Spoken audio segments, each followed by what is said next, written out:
പ്രിയപ്പെട്ട സ്റ്റുഡൻസ്, നമ്മൾ കാലിക്കറ്റ് യൂണിവേഴ്സിറ്റിയുടെ ഡിസ്റ്റൻസ് സ്കൂൾ ഓഫ് ഡിസ്റ്റൻസ് എഡ്യൂക്കേഷൻ്റെ ഹിസ്റ്ററി ഓഫ് കോണ്ടംപററി ഇന്ത്യ എന്ന് പറയുന്ന പേപ്പറാണ് പഠിക്കാൻ പോകുന്നത്.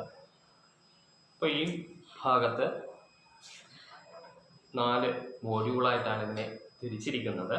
ഒന്നാമത്തെ മോഡ്യൂള് ഡിസ്കസ് ചെയ്യുന്നത് ഇന്ത്യ ദ റിപ്പബ്ലിക്, ഇന്ത്യ എന്ന് പറയുന്ന നമ്മുടെ രാജ്യവും അതിൻ്റെ ഭരണഘടനാപരമായിട്ടുള്ള സവിശേഷതകളുമാണ് പറയുന്നത്. രണ്ടാമത്തെ മോഡ്യൂളിൽ changes in the Indian economy, എന്തൊക്കെ സാമ്പത്തികപരമായിട്ടുള്ള മാറ്റങ്ങൾ, ഇന്ത്യയിലെ സാമ്പത്തിക രംഗത്ത് ഏതൊക്കെ തരത്തിലുള്ള മാറ്റങ്ങളാണ് ഇന്ത്യയിൽ ഉണ്ടായിട്ടുള്ളത് എന്നാണ് ഇതിൻ്റെ രണ്ടാമത്തെ മോഡ്യൂൾ പറയുന്നത്. മൂന്നാമത്തെ മോഡ്യൂളിൽ ചലഞ്ചസ് വിത്തിൻ ദ നേഷൻ, അപ്പോൾ രാജ്യത്ത് എന്തൊക്കെ വെല്ലുവിളികൾ ആധുനിക കാലഘട്ടത്തിൽ ഇന്ത്യ നേരിടുന്നു എന്നുള്ളതാണ് അതിൻ്റെ മൂന്നാമത്തെ മോഡ്യൂൾ പറയുന്നത്. നാലാമത്തെ module democratic culture in India, ഇന്ത്യയിലെ വിവിധ തരത്തിലുള്ള ജനാധിപത്യപരമായിട്ടുള്ള കൾച്ചറിനെ കുറിച്ചും അതിൻ്റെ രീതിശാസ്ത്രങ്ങളെക്കുറിച്ചുമാണ് പറയുന്നത്. അപ്പോൾ ഹിസ്റ്ററി ഓഫ് കോണ്ടംപററി ഇന്ത്യ എന്ന് പറയുന്ന നിങ്ങളുടെ ഈ പേപ്പറിൽ ഇങ്ങനെ 4 മോഡ്യൂൾസ് ഉണ്ട്. അപ്പോൾ നമ്മൾ ഇതിൻ്റെ ഫസ്റ്റ് മോഡ്യൂളായ ഇന്ത്യ ദ റിപ്പബ്ലിക് എന്ന ഭാഗമാണ് നമ്മൾ മനസ്സിലാക്കാൻ പോകുന്നത്. അപ്പോൾ ഈ ഭാഗത്ത് പ്രധാനമായും ആദ്യം പറയുന്നത് formation of Indian constitution and it's futures, അതാണ് ഈ ഭാഗത്ത് നമ്മൾ മനസ്സിലാക്കാൻ പോകുന്നത്. അപ്പോൾ അതിൻ്റെ ഒന്നാമത്തെ പോയിന്റ് എന്ന് പറയുന്നത് largest written constitution in the world, ലോകത്തിലെ ഏറ്റവും വലിയ രചിക്കപ്പെട്ട ഭരണഘടനയായിട്ടാണ് ഇന്ത്യൻ ഭരണഘടനയെ അറിയപ്പെടുന്നത്. Indian constitution can be called the largest written constitution in the world because of its contents. In its original form, it consisted of 395 articles and 8 schedules, to which addition has been made through subsequent amendments. അപ്പോൾ Indian ഭരണഘടന എന്ന് പറയുന്നത് ലോകത്തിലെ ഏറ്റവും വലിയ എഴുതപ്പെട്ട ഭരണഘടനയാണ്. എന്തുകൊണ്ടെന്നാൽ അതിൻ്റെ പ്രത്യേകതകൾ കൊണ്ട് തന്നെയാണ്, അതിനകത്തുള്ള കണ്ടന്റിൻ്റെ അല്ലെങ്കിൽ അതിനകത്തുള്ള ഉള്ളടക്കത്തിൻ്റെ പ്രത്യേകതകൾ കൊണ്ടാണ് ഇത് അറിയപ്പെടുന്നത്. ഇന്ത്യൻ ഭരണഘടന രൂപീകരിക്കുമ്പോൾ അതിനകത്ത് 395 ആർട്ടിക്കിളും 8 ഷെഡ്യൂളുകളും ഉണ്ടായിരുന്നു. ഇന്ന് ഒരുപാട് അമെൻമെൻറ്റുകൾ അതിൻ്റെ കൂടെ ആഡ് ചെയ്തിട്ടുണ്ട്. അപ്പോൾ ധാരാളം ഭരണ പരിഷ്കാരങ്ങൾ അതിനുശേഷം 1950 ശേഷം ഇന്ത്യയിൽ രൂപപ്പെട്ടിട്ടുണ്ട്. അപ്പോൾ അതൊക്കെ എന്താണെന്ന് നമുക്ക് നോക്കാം. At present it contain 395 articles and 12 schedules and more than 80 amendments. അപ്പോൾ ഇന്ന് ഇതിന് 395 ആർട്ടിക്കിൾസും 12 ഷെഡ്യൂൾഡും അതിനു പുറമെ 80-ലധികം അമെൻമെൻറ്റ്സും ഇന്ത്യയുടെ ഭരണഘടനയിൽ നടന്നിട്ടുണ്ട്. അപ്പോൾ ഇത്രയും കാരണങ്ങൾ കൊണ്ടാണ് ഇന്ത്യയിലെ ഭരണഘടന എന്താണ് one of the largest written constitution in the world, ലോകത്തിലെ തന്നെ ഏറ്റവും വലിയ എഴുതപ്പെട്ട ഭരണഘടനയായിട്ട് ഇന്ത്യൻ ഭരണഘടനയെ അറിയപ്പെടുന്നത്. They have followed and reproduced the Government of Indian Act of 1935 in providing matters of administrative detail. Secondly, it was necessary to make provision for peculiar problems of India like scheduled caste, scheduled tribes and backward region. അപ്പോൾ ഇന്ത്യയുടെ ഭരണഘടനയുടെ ഉള്ളടക്കം തുടങ്ങുന്നത് 1935 government of India act അല്ലെങ്കിൽ ബ്രിട്ടീഷുകാർ നടപ്പാക്കിയ 1935 government ഭരണപരിഷ്കാരമാണ്. അതിൻ്റെ ഒരു ഉള്ളടക്കം ഇതിനകത്ത് നമുക്ക് കാണാൻ കഴിയും. ബ്രിട്ടീഷുകാർ ഇന്ത്യയിൽ വന്നതിന് ശേഷം പലതരത്തിലുമുള്ള ഭരണഘടനാപരമായിട്ടുള്ള പരിഷ്കാരങ്ങൾ അല്ലെങ്കിൽ മാറ്റങ്ങൾ കൊണ്ടുവന്നിട്ടുണ്ട്. ബ്രിട്ടീഷുകാർ ആദ്യമായിട്ട് ഇന്ത്യയിൽ നടപ്പാക്കിയത് റെഗുലേറ്റിംഗ് ആക്ട് 1773 ഈസ്റ്റ് ഇന്ത്യ കമ്പനിയുടെ ഭരണത്തെ നിയന്ത്രിച്ചുകൊണ്ടുള്ള ഭരണഘടനാപരമായിട്ടുള്ള പരിഷ്കാരമാണ് ആദ്യമായിട്ട് നടപ്പാക്കിയത്. അങ്ങനെ തുടർന്ന് ഒരുപാട് ഭരണഘടനാപരമായിട്ടുള്ള പരിഷ്കാരങ്ങൾ അതിനുശേഷം പുതിയ നൂറ്റാണ്ടിൽ 1900 കഴിഞ്ഞതിന് ശേഷം 1909 Minto Morley reform, 1919 Montagu Chelmsford reform, അതിനുശേഷം 1935 ഗവൺമെൻറ് ഓഫ് ഇന്ത്യ ആക്ട്. അങ്ങനെ പലതരത്തിലുമുള്ള ഭരണഘടനാപരമായിട്ടുള്ള പരിഷ്കാരങ്ങൾ ഇന്ത്യയിൽ ബ്രിട്ടീഷുകാർ നടപ്പാക്കി. ഇതിൻ്റെ ഒരു ഉള്ളടക്കം ഇതിനകത്ത് നമുക്ക് കാണാൻ കഴിയും. അതോടൊപ്പം തന്നെ ഇതിൻ്റെ സ്പെഷ്യൽ പ്രിവിലേജസ് അല്ലെങ്കിൽ ഇതിനകത്ത് ആവശ്യമായ പ്രൊവിഷൻസ് അല്ലെങ്കിൽ എന്താണ് പിന്നോക്ക ദളിത് ആദിവാസി മേഖലകളിൽ ഉള്ള ആളുകൾക്ക് കൂടുതൽ പ്രാധാന്യം കൊടുത്ത് അല്ലെങ്കിൽ അവർക്ക് കൂടെ പ്രാധാന്യം കൽപ്പിക്കപ്പെട്ടിട്ടുള്ള ഒരു ഭരണഘടനയാണ് അല്ലെങ്കിൽ അവർക്ക് പ്രിഫറൻസ് ഉള്ള ഒരു ഭരണഘടനയാണ് ഇന്ത്യൻ ഭരണഘടനയിൽ നമുക്ക് കാണാൻ കഴിയുന്നത്. പിന്നെ ഇതിന് പുറമെ എന്താണ് individual right, directive principles of states policy, administrative മിഷനറിപരമായിട്ടുള്ള കാര്യം, അങ്ങനെ ഒരുപാട് കാര്യം. അതായത് ഇന്ത്യൻ ഭരണഘടനയ്ക്കകത്ത് എന്താണ് ഇന്ത്യയുടെ ഓരോ പൗരൻ്റെയും അവകാശം എന്താണ്, ഓരോ പൗരൻ്റെയും കടമ എന്താണ്, ഓരോ ഇന്ത്യ ഒരു ക്ഷേമരാഷ്ട്രമാക്കുന്നത് എങ്ങനെയാണ്, ഇന്ത്യയിലെ ഗവൺമെൻറ് സംവിധാനമൊക്കെയും എങ്ങനെയാണ്. അപ്പോൾ ഇതൊക്കെയും ഇതിനകത്തിൻ്റെ ഉള്ളടക്കമായിട്ട് നമുക്ക് കാണാൻ കഴിയും. അപ്പോൾ ഇന്ത്യൻ ഭരണഘടന എന്ന് പറയുന്നത് ലോകത്തിലെ ഏറ്റവും വലിയ ഭരണഘടനയാണ്, എഴുതപ്പെട്ട ലിഖിത ഭരണഘടനയാണ് ഇന്ത്യൻ ഭരണഘടന. ഇത് ആദ്യം രൂപീകരിക്കുന്ന അല്ലെങ്കിൽ ഇതിൻ്റെ രൂപീകരണവുമായി ബന്ധപ്പെട്ടത് ഒരുപാട് ചരിത്രമുണ്ട്.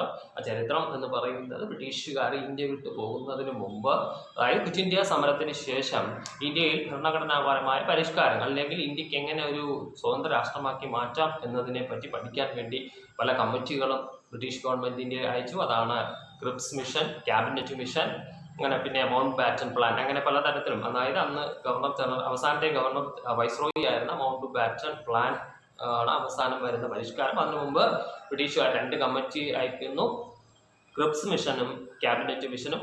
ഇതൊക്കെയും എന്താണ് ഇന്ത്യയിലെ അല്ലെങ്കിൽ ഇന്ത്യയിലെ നേതാക്കളുമായി നടത്തിയ ചർച്ചകൾ പരാജയപ്പെട്ടു പോയ 2 കമ്മിറ്റികളാണ്.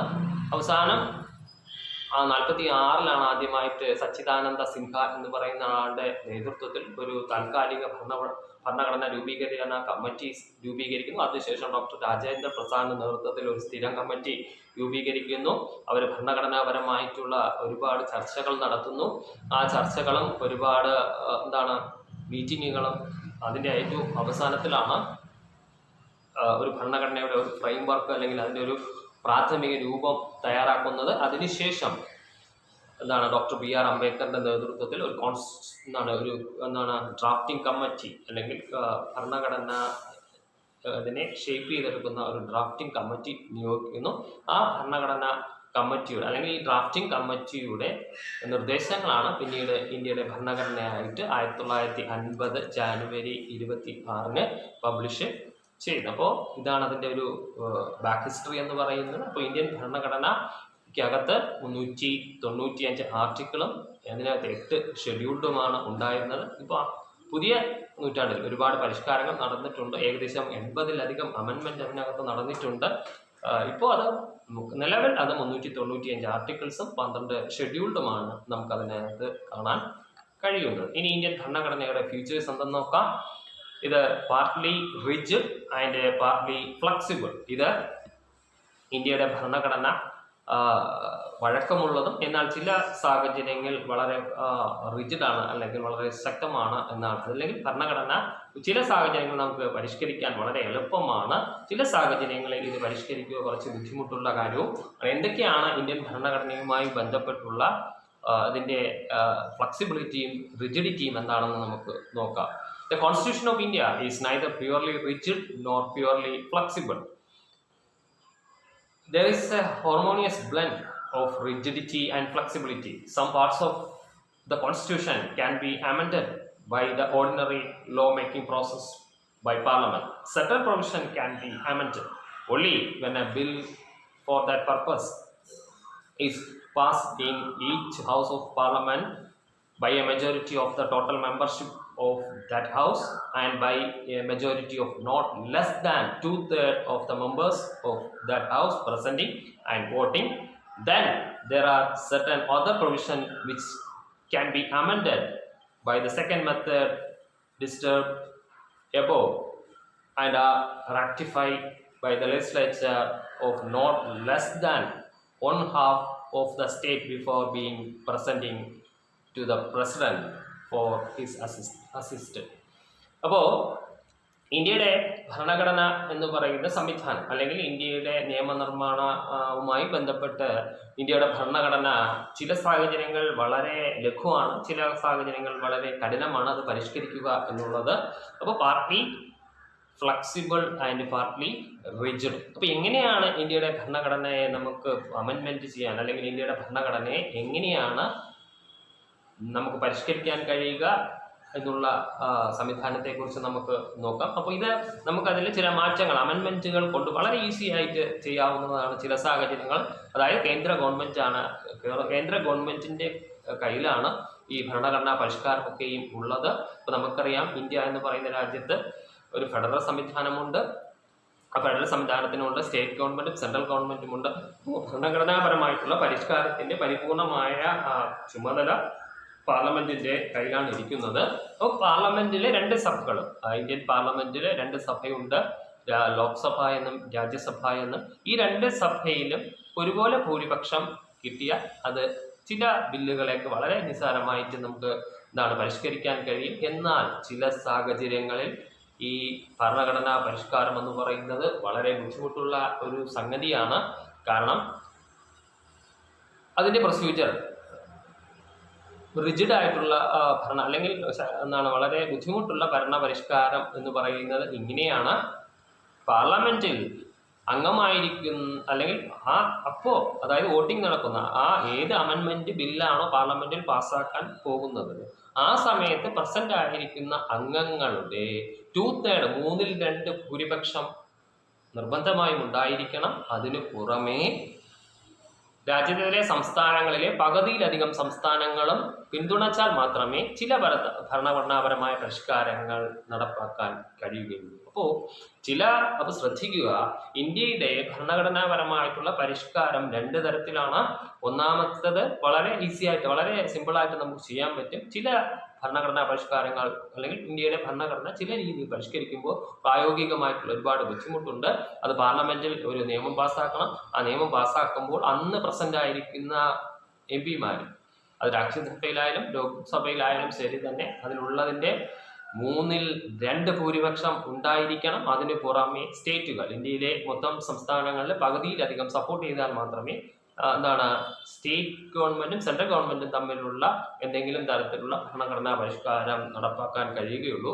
അപ്പോൾ ഇന്ത്യൻ ഭരണഘടന എന്ന് പറയുന്നത് ചില സാഹചര്യങ്ങൾ വളരെ ഫ്ലെക്സിബിൾ ആണ്, ചില സാഹചര്യങ്ങൾ അത് വളരെ റിജിഡ് ആണ്, അല്ലെങ്കിൽ വഴക്കമുള്ളതും അതോടൊപ്പം തന്നെ കഠിനവുമായിട്ടുള്ള 2 രീതിയിലുള്ള സംവിധാനം നമുക്ക് ഇന്ത്യൻ ഭരണഘടനയിൽ നമുക്ക് കാണാൻ കഴിയുന്നതാണ്. ഇനി ഇന്ത്യയുടെ ഭരണഘടനയുടെ മറ്റൊരു പ്രത്യേകതയാണ് എ ഡെമോക്രാറ്റിക് റിപ്പബ്ലിക്. ഇന്ത്യ എന്ന് പറയുന്നത് ഒരു ജനാധിപത്യ രാജ്യമാണ്. India is A democratic republic. It means that sovereignty rests with the people of India. They govern themselves through their representative elected on the basis of universal adult franchise. The President of India, the highest official of the state, is elected for fixed term. Although India is a sovereign republic, it continues to be a member of the Commonwealth of Nations and Commonwealth Nations with the British monarch as its head. അപ്പോൾ India എന്ന് പറയുന്നത് സമ്പൂർണ്ണമായും ഒരു ജനാധിപത്യ രാജ്യമാണ്. ഇന്ത്യയിലെ government സംവിധാനം ഇന്ത്യയിലെ ജനങ്ങൾ തിരഞ്ഞെടുക്കുന്നതാണ്. അതിൻ്റെ പരിപൂർണമായ അവകാശം ഇന്ത്യയിലെ ജനങ്ങൾക്കാണ്. ഇലക്ഷൻ വഴി, തിരഞ്ഞെടുപ്പ് വഴിയാണ്, അതായത് പ്രായപൂർത്തി വോട്ടവകാശമുള്ള ആളുകൾ, 18 വയസ്സിന് മുകളിൽ പ്രായമുള്ള ആളുകൾ ചേർന്ന് വോട്ട് ചെയ്ത് വിജയിപ്പിച്ച് വരുന്ന ആളുകളാണ് ഇന്ത്യയിൽ ഗവൺമെൻറ് രൂപീകരിക്കുന്നത്. ഇതിനകത്ത് പരിപൂർണമായും ജനാധിപത്യ സംവിധാനമുള്ളതാണ്. ജനങ്ങളാൽ തിരഞ്ഞെടുക്കപ്പെടുന്ന ഗവൺമെൻറ്റാണ് ഇന്ത്യയിൽ ഉള്ളത്. ഇന്ത്യയിലെ ഏറ്റവും ഉയർന്ന സ്ഥാനം എന്ന് പറയുന്നത് പ്രസിഡന്റാണ്, അല്ലെങ്കിൽ പ്രഥമ പൗരൻ എന്ന് പറയുന്ന ഇന്ത്യയിലെ പ്രസിഡന്റാണ്. ഇന്ത്യ ബ്രിട്ടീഷ് കോമൺവെൽത്ത്, അല്ലെങ്കിൽ ബ്രിട്ടീഷ് കോമൺവെൽത്ത് എന്ന് പറയുന്നത് ബ്രിട്ടനും അതിൻ്റെ കോളനികളായിരുന്ന രാജ്യങ്ങളും ചേർന്ന് രൂപീകരിച്ച സംഘടനയാണ് ബ്രിട്ടീഷ് കോമൺവെൽത്ത്, അല്ലെങ്കിൽ കോമൺവെൽത്ത് നേഷൻസ് എന്ന് അറിയപ്പെടുന്നത്. ഇന്ത്യ അതിലും അംഗമാണ്. ബ്രിട്ടനിലെ മൊണാർക്ക്, അല്ലെങ്കിൽ ബ്രിട്ടനിലെ ആരാണോ രാജാവോ രാജ്ഞിയോ അവരാണ് ഇതിൻ്റെ തലവൻ അല്ലെങ്കിൽ തലവൻ സ്ഥാനത്ത് അല്ലെങ്കിൽ ഇതിന്റെ ഹെഡ് ഓഫ് ഇറ്റ്, ഈ സംഘടനയുടെ തലവനായിട്ട് പ്രവർത്തിക്കുന്നത് ബ്രിട്ടനിലെ രാജാവ്, അതായത് ആരാണോ കിരീടാവകാശി ആ ആളാണ് ഇവിടെ കോമൺവെൽത്തിന്റെ അല്ലെങ്കിൽ ബ്രിട്ടീഷ് കോമൺവെൽത്തിലെ അല്ലെങ്കിൽ കോമൺവെൽത്ത് ഓഫ് നേഷൻസിന്റെ ഹെഡായിട്ട് പ്രവർത്തിക്കുന്നത്. അപ്പോൾ ഇന്ത്യ എന്ന് പറയുന്നത് പരിപൂർണമായും ഒരു സോഷ്യലിസ്റ്റ് സ്റ്റേറ്റ് ആണ്, പരമാധികാര രാജ്യമാണ്. എല്ലാവർക്കും പരിപൂർണമായ സ്വാതന്ത്ര്യമുള്ള അല്ലെങ്കിൽ ഇന്ത്യയിലെ ജനങ്ങളാൽ തെരഞ്ഞെടുക്കുന്ന ഗവൺമെന്റ് സംവിധാനമുള്ള പരിപൂർണമായും ജനാധിപത്യപരമായിട്ടുള്ള ഒരു ഗവൺമെന്റാണ് ഇന്ത്യയിൽ നിലനിൽക്കുന്നത്. നമുക്ക് അടുത്ത പോയിന്റ് ആയിട്ട് മനസ്സിലാക്കാനുള്ളത് പാർലമെന്ററി സിസ്റ്റം ഓഫ് ഗവൺമെന്റ്. ഇന്ത്യയിലെ പാർലമെന്റ് സംവിധാനത്തിലുള്ള ഗവൺമെന്റ് ആണ് അല്ലെങ്കിൽ ജനങ്ങൾ തിരഞ്ഞെടുക്കുന്ന സംവിധാനത്തിലുള്ള ഒരു ഭരണഘടനാപരമായിട്ടുള്ള സ്ഥാപനമാണ് ഇന്ത്യയിലുള്ളത്. India has adopted the parliamentary system as found in Britain. In this system, the executive is responsible to the legislature and remain in power only as long as it enjoy the confidence of the legislature. The President of India, who remain in office for 5 years, is the nominal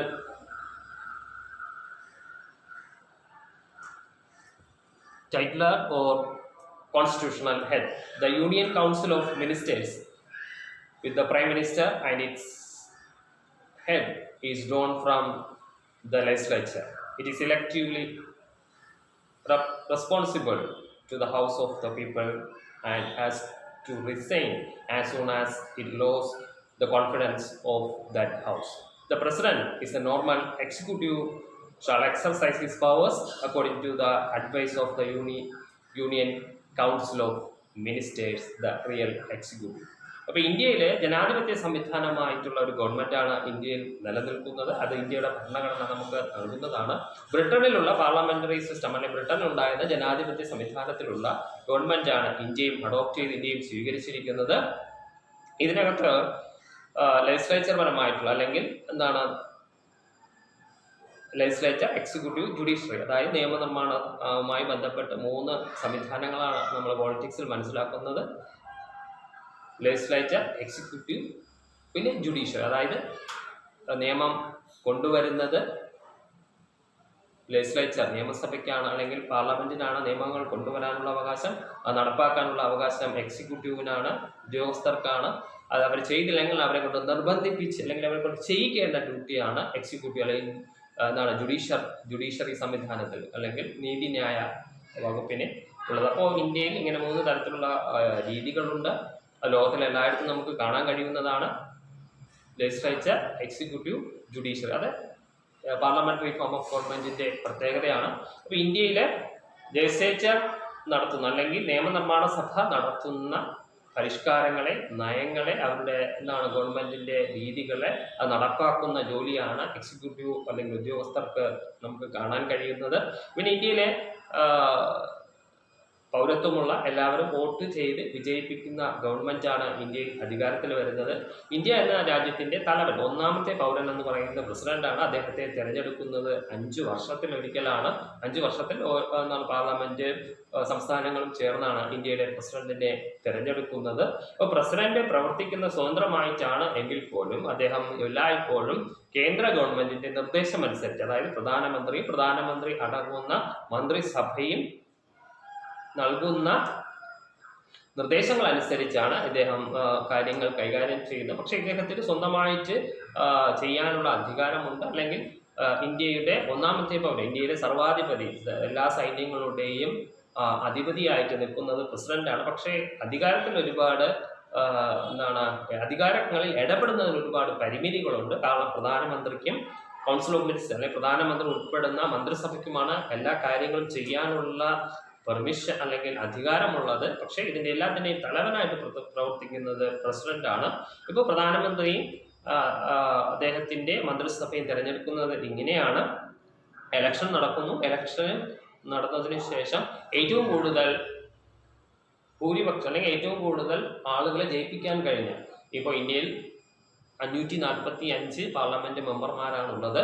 അതിൽ 272 കൂടുതൽ ഏത് പാർട്ടിക്കാണോ കിട്ടുന്നത് മെമ്പർമാരെ അല്ലെങ്കിൽ M പിമാരെ കിട്ടുന്നത് അവരാണ് അധികാരത്തിലേക്ക് വരുന്നത്.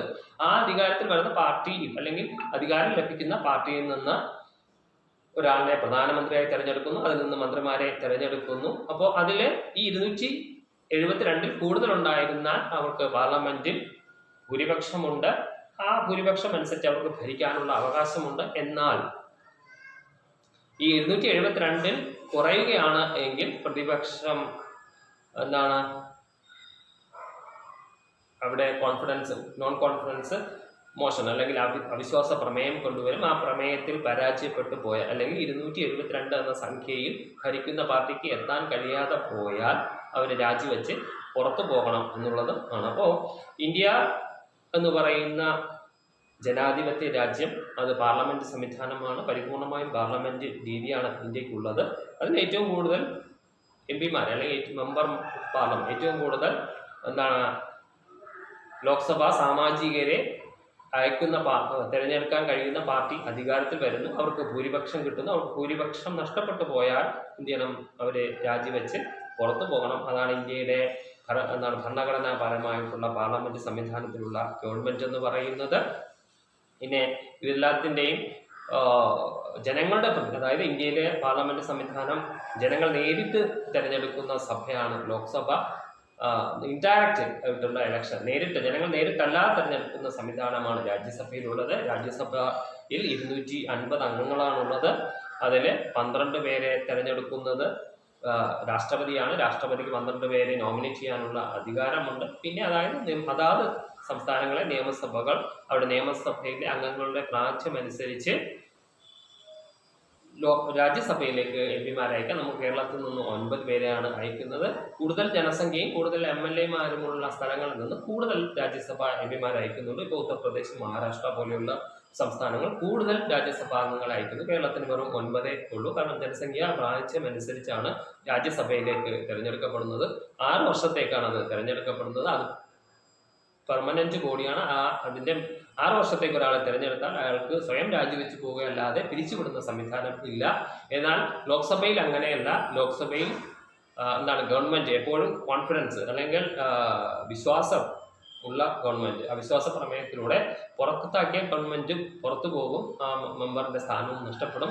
സ്ഥിരമായിട്ടുള്ള സമിതിയാണ് രാജ്യസഭ. എന്നാൽ ലോക്സഭ എന്ന് പറയുന്ന 5 വർഷത്തിലൊരിക്കൽ ഇലക്ഷൻ നടന്ന് അതിൽ നിന്ന് തിരഞ്ഞെടുക്കുന്ന പ്രതിനിധികളാണ് കടന്ന് വരുന്നത്. അപ്പോൾ ഇന്ത്യ ഗവൺമെന്റിന്റെ ഏറ്റവും വലിയ ഒരു പ്രത്യേകതയാണ് കളക്റ്റീവ് റെസ്പോൺസിബിലിറ്റി. അതായത് സമ്പൂർണമായും എല്ലാവരുടെയും സ്വാതന്ത്ര്യമുള്ള അല്ലെങ്കിൽ എല്ലാവരും ചേർന്നുള്ള ഭരിക്കുന്ന വളരെ മികച്ച രീതിയിൽ ഭരിക്കുന്ന ഒരു ജനാധിപത്യ സംവിധാനമാണ് ഇന്ത്യയിലുള്ളത് എന്ന് നമുക്ക് മനസ്സിലാക്കാം. അടുത്തതായിട്ട്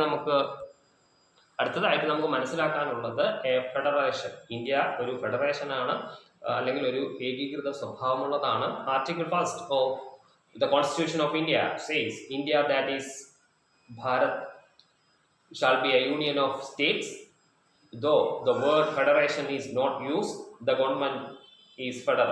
A state is federal when there are 2 sets of government and there is distribution of powers between the two. There is a written constitution which is the supreme law of the land, and there is an independent judiciary to interpret the constitution and settle dispute between the center and the states. All these features are present in India. അപ്പോൾ India എന്ന് പറയുന്ന ഒരു ഫെഡറേഷനാണ്, ഒരു ഏകീകൃത സ്വഭാവമുള്ളതാണ് India എന്ന് പറയുന്നത്. കാരണം ഇന്ത്യക്കകത്ത് കേന്ദ്ര ഗവൺമെന്റുമുണ്ട്, സംസ്ഥാന ഗവൺമെന്റുമുണ്ട്. അപ്പോൾ ഈ ഇന്ത്യക്കകത്ത് ഏകദേശം 32ഓളം സംസ്ഥാനങ്ങൾ ഇന്ത്യക്കകത്ത് നിലവിലുണ്ട്. അപ്പോൾ ഈ സംസ്ഥാനങ്ങൾ എല്ലാം തന്നെ വ്യത്യസ്ത സാഹചര്യങ്ങളിലുള്ള ഗവൺമെന്റുകളാണുള്ളത്, വ്യത്യസ്ത തരത്തിലുള്ള ഗവൺമെന്റുകളാണുള്ളത്. അപ്പോൾ ഈ ഗവൺമെന്റുകളൊക്കെയും സമ്പൂർണമായും കേന്ദ്ര ഗവൺമെന്റിന്റെ കൺട്രോളിലാണ് വരുന്നത്. കാരണം ഈ സംസ്ഥാന ഗവൺമെന്റുകൾക്ക് അതിൻ്റെതായ അധികാരമുണ്ട് എങ്കിൽ പോലും ഇതിനകത്ത് ഇടപെടാനുള്ള ഒരു പ്രത്യേക അധികാരം എന്താണ് കേന്ദ്ര ഗവൺമെൻറ് ഇപ്പോൾ സംസ്ഥാന ഗവൺമെൻറ്റുകളെ പിരിച്ചുവിടാനുള്ള അവകാശം 386 വകുപ്പ് അനുസരിച്ച് സംസ്ഥാന ഗവൺമെൻറ്റുകളെ പിരിച്ചുവിടാനുള്ള അവകാശം വരെ കേന്ദ്ര ഗവൺമെൻറ്റിനുണ്ട്. പക്ഷേ കേന്ദ്ര ഗവൺമെൻറ് സംസ്ഥാനങ്ങളുമായി ചേർന്ന് ജനങ്ങളുടെ ക്ഷേമകരമായുള്ള പ്രവർത്തനങ്ങൾക്കാണ് ഊന്നൽ കൊടുക്കുന്നത്.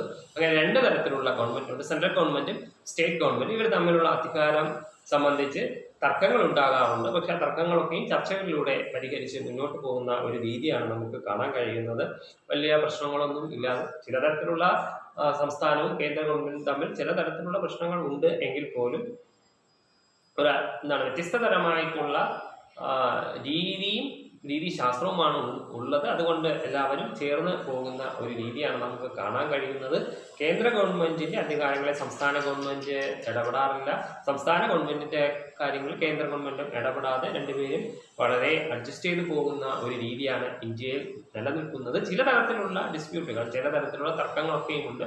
അത് ചർച്ചകളിലൂടെ പരിഹരിക്കുകയാണ് ചെയ്യുന്നതെന്ന് നമുക്ക് മനസ്സിലാക്കാം. ഇനി നമുക്ക് മനസ്സിലാക്കാനുള്ളത് ഇന്ത്യൻ ഭരണഘടന എന്തൊക്കെ അവകാശങ്ങളാണ് ഇന്ത്യയുടെ ഭരണഘടന എന്തൊക്കെ അവകാശങ്ങളാണ് ഇന്ത്യയിലെ ജനങ്ങൾക്ക് നൽകുന്നത് എന്ന് നമുക്ക് നോക്കാം. Fundamental right. A state is known by the right its maintains. Remark professor H.J. Lasky. The Constitution of India affirms the basic principles that every individual is entitled to enjoy certain basic rights, and part 3 of the Constitution deals with those rights which are known as fundamental rights. Originally, there were 7 categories of rights, but now there are 6 in number. They are right to equality, right to freedom, right against exploitation, right the freedom of religion, cultural and educational right to constitutional remedies, and right to property. Originally, the fundamental rights has been amended by the 44th Amendment Act of 1978. അപ്പോൾ ഇന്ത്യയിലെ ഭരണഘടന ഇന്ത്യയിലെ പൗരന്മാർക്ക് ചില അധികാരങ്ങളും അവകാശങ്ങളും നൽകുന്നുണ്ട്.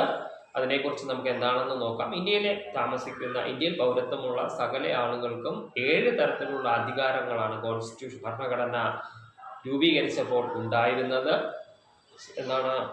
ജീവിക്കാനുള്ള തുല്യതയ്ക്കുള്ള അവകാശം, ജീവിക്കാനുള്ള അവകാശം, ചൂഷണത്തിന് എതിരായി പ്രതികരിക്കാനുള്ള അവകാശം, ഏത് മതം സ്വീകരിക്കാനുമുള്ള അവകാശം, സാംസ്കാരികവും വിദ്യാഭ്യാസപരമായിട്ടുള്ള അവകാശം, ഭരണഘടനാ പരിഷ്കാരത്തിനുള്ള അവകാശം, ഭൂമി കൈവശം വയ്ക്കാനുള്ള അവകാശം. ഇങ്ങനെ 7 തരത്തിലുള്ള അവകാശമാണ് ഇന്ത്യൻ ഭരണഘടന രൂപീകരിക്കുമ്പോൾ ഉണ്ടായിരുന്നത്. എന്നാൽ ഭരണഘടനയുടെ 44ാമത്തെ ഭേദഗതി അനുസരിച്ച് ഭൂമി കൈകാര്യം ചെയ്യാനുള്ള, അല്ലെങ്കിൽ റൈറ്റ് ടു പ്രോപ്പർട്ടി, ഭൂമി എത്രത്തോളം കൈകാര്യം ചെയ്യാൻ പറ്റും എന്നുള്ളതിന് ഒരു ലിമിറ്റേഷൻ അല്ലെങ്കിൽ ഒരു നിയന്ത്രണം കൊണ്ടുവരുന്നതാണ് 44ാമത്തെ അമൻറ്റ്. അതുവഴി ഇന്ത്യയിലെ റൈറ്റ് ടു പ്രോപ്പർട്ടി എന്ന് പറയുന്ന ആ ഒരു അവകാശത്തെ, ഭൂമി കൈകാര്യം ചെയ്യാൻ, സമ്പൂർണ്ണമായും കൈകാര്യം ചെയ്യാനുള്ള അവകാശം എടുത്തു കളയുന്നു. ഇപ്പോൾ നമുക്ക് 6 തരത്തിലുള്ള അവകാശങ്ങളാണുള്ളത്. അതിങ്ങനെയാണ്: right to equality, right to freedom, right against exploitation, right to freedom of religion, cultural and educational right, right to constitutional remedies. ഇങ്ങനെയുള്ള മികച്ച രീതിയിലുള്ള അവകാശങ്ങളാണ് ഇന്ത്യൻ ഭരണഘടന നമുക്ക് നൽകുന്നത്. These fundamental rights are justifiable and the individual can move the higher judiciary, that is the supreme court or the high court. അപ്പോൾ ഇന്ത്യയിലെ ഭരണഘടന ഇന്ത്യക്ക് നൽകുന്ന ഇന്ത്യൻ പൗരന് നൽകുന്ന അവകാശത്തെ നമുക്ക് ലഭിക്കുന്നില്ല, അല്ലെങ്കിൽ എന്തെങ്കിലും ബുദ്ധിമുട്ട് നമുക്ക് അനുഭവിക്കുന്നു എങ്കിൽ തീർച്ചയായും നമുക്ക് അത് കോടതി വഴി അല്ലെങ്കിൽ ജുഡീഷ്യൽ സംവിധാനം വഴി നമുക്ക് ബന്ധപ്പെടാൻ കഴിയും. നമ്മുടെ ഭരണഘടന നമുക്ക് നൽകുന്ന അവകാശത്തെ സംരക്ഷിക്കാനാണ് ഇന്ത്യയിൽ സുപ്രീം കോടതിയും അതോടൊപ്പം തന്നെ ഹൈക്കോടതികളും പ്രവർത്തിക്കുന്നത്. അപ്പോൾ ഇന്ത്യയിലെ പൗരന്മാർക്ക് സമ്പൂർണ്ണമായിട്ടുള്ള ഒരു അധികാരമാണ് ഇന്ത്യയിലെ ജനങ്ങൾക്ക് ഇന്ത്യൻ ഭരണഘടന നൽകുന്നതായിട്ട് നമുക്ക് മനസ്സിലാക്കാൻ കഴിയുന്നത്. അപ്പോൾ അടുത്ത ഇന്ത്യൻ ഭരണഘടനയുമായി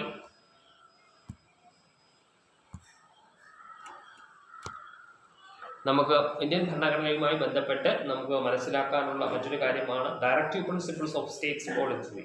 അതായത് നിർദ്ദേശക തത്വങ്ങൾ. ഇന്ത്യയെ ഒരു ക്ഷേമരാഷ്ട്രമാക്കുന്നതിൽ എന്തൊക്കെ നിർദ്ദേശങ്ങളാണ് അതിനകത്ത് വരുന്നതെന്ന് നോക്കാം. Novel features of the Constitution is that it contains a chapter in the directive principles of states policy. These principles are in the nature of directives to the government to implement them for establishing social and economic democracy in the country. അപ്പോൾ ഈ നിർദ്ദേശക തത്വങ്ങൾ അല്ലെങ്കിൽ ഇന്ത്യയിലെ ജനങ്ങൾക്ക് എന്തൊക്കെ തരത്തിലുള്ള സ്വാതന്ത്ര്യം കൊടുക്കണമെന്നും ഇന്ത്യയിലെ ഗവൺമെൻറ്റുകൾ എങ്ങനെ ഒരു ക്ഷേമകരമായി പ്രവർത്തിക്കണം എന്നുള്ളതുമായിട്ടുള്ള നിർദ്ദേശങ്ങളാണ് ഇതിനകത്ത് directive principles of states policy നമുക്ക് നിർദ്ദേശക തത്വങ്ങളിൽ നമുക്ക് കാണാൻ കഴിയുന്നത്. It embodies important principles like adequate means to livelihood, equal part for both men and women, distribution of wealth so as to be subserve the common goods, free and compulsory primary education, right to work, public assistance in case of old age, unemployment, sickness and disablement, the organization of village panchayat, special care to the economically backward sections of the people etcetera. അപ്പോൾ ഇതിനകത്ത് ഒരുപാട് നിർദ്ദേശക തത്വങ്ങളാണ് നമുക്ക് കാണാൻ കഴിയുന്നത്. സ്ത്രീക്കും പുരുഷനും തുല്യമായ അവകാശം നൽകുന്ന സ്വത്ത് എങ്ങനെ അല്ലെങ്കിൽ ഇന്ത്യയിലെ ജനങ്ങൾക്ക് ഏത് തരത്തിൽ ക്ഷേമകരമായിട്ടുള്ള കാര്യങ്ങൾ ഒരുപോലെ കൊടുക്കാൻ കഴിയുന്നത്, വിദ്യാഭ്യാസം കമ്പൽസറി എഡ്യൂക്കേഷൻ അല്ലെങ്കിൽ നിർബന്ധിത വിദ്യാഭ്യാസം എങ്ങനെ ജനങ്ങൾക്ക് കൊടുക്കണം, അത് തൊഴിലവസരങ്ങൾ എങ്ങനെ നമുക്ക് ഉണ്ടാക്കാം, തൊഴിലില്ലായ്മ എങ്ങനെ പരിഹരിക്കാം, പ്രായം ചെന്നവരുടെ ക്ഷേമം എങ്ങനെ നടപ്പാക്കാം, പഞ്ചായത്തുകളുടെ പ്രവർത്തനങ്ങൾ, എല്ലാ കാര്യങ്ങളും. അതായത് രാജ്യം ഒരു ക്ഷേമ രാഷ്ട്രമാക്കുന്നതിൽ എന്തൊക്കെ കാര്യങ്ങൾ ചെയ്യാം എന്നുള്ളതാണ് ഈ പറയുന്ന ഡയറക്റ്റീവ് പ്രിൻസിപ്പിൾസ് ഓഫ് സ്റ്റേറ്റ്സ് പോളിസിയിൽ നമുക്ക് കാണാൻ കഴിയുന്നു. ഇനി നമുക്ക് മനസ്സിലാക്കാനുള്ളത് എന്തൊക്കെ ഡ്യൂട്ടീസാണ് ഒരു പൗരനെ ഏതൊക്കെ തരത്തിലുള്ള കടമയാണ് രാജ്യത്തോടുള്ളത് എന്ന് നമുക്ക് നോക്കാം. A new part after the directive principle of state policy was incorporated in the constitution by the 42th amendment 1976 for fundamental duties to abide by the constitution and respect its deeds and institution, national flag, national anthem, etc., to cherish and follow the noble ideas which inspired our national struggle for freedom, to uphold and protect the sovereignty, unity and integrity of India, to defend the country and render national service when called upon to do so, to promote harmony and the spirit of common brotherhood against all of the people of India. അടുത്തത് to value and preserve the rich heritage of our culture. അടുത്തത് to protect and improve the natural environment including forests, lakes, rivers, etc. To develop scientific temper, humanism and the spirit of inquiry and reforms, to safeguard public property and to observe violence, to strive towards excellence in all sphere of individual and collective activity so that the nation constantly rise to higher level. അപ്പോൾ ഇന്ത്യയിൽ ഇങ്ങനെ 9 തരത്തിലുള്ള duties അല്ലെങ്കിൽ ചുമതലകളാണ് ഇന്ത്യയിലെ പൗരന്മാർക്ക് ഭരണഘടന പറയുന്നത്. പ്രധാനമായും ഇന്ത്യയുടെ പതാകയെയും ഇന്ത്യയിലെ ദേശീയ ഗാനത്തെയും ബഹുമാനിക്കണമെന്നുള്ളത്. പിന്നെ ഇന്ത്യ ഫ്രീഡം സ്ട്രഗിളുമായി ഇന്ത്യയുടെ സ്വാതന്ത്ര്യ സമര പോരാട്ടങ്ങളുമായിട്ടുള്ള ആശയങ്ങളെ നമ്മൾ അതിനെ ബഹുമാനിക്കണം. അതിനെ എതിരെ നിൽക്കുന്നവർക്കെതിരെ നമ്മൾ ശക്തമായിട്ട് പ്രതികരിക്കണം. പിന്നെ ഇന്ത്യയുടെ പരമാധികാരത്തെയും ഏകതയെയും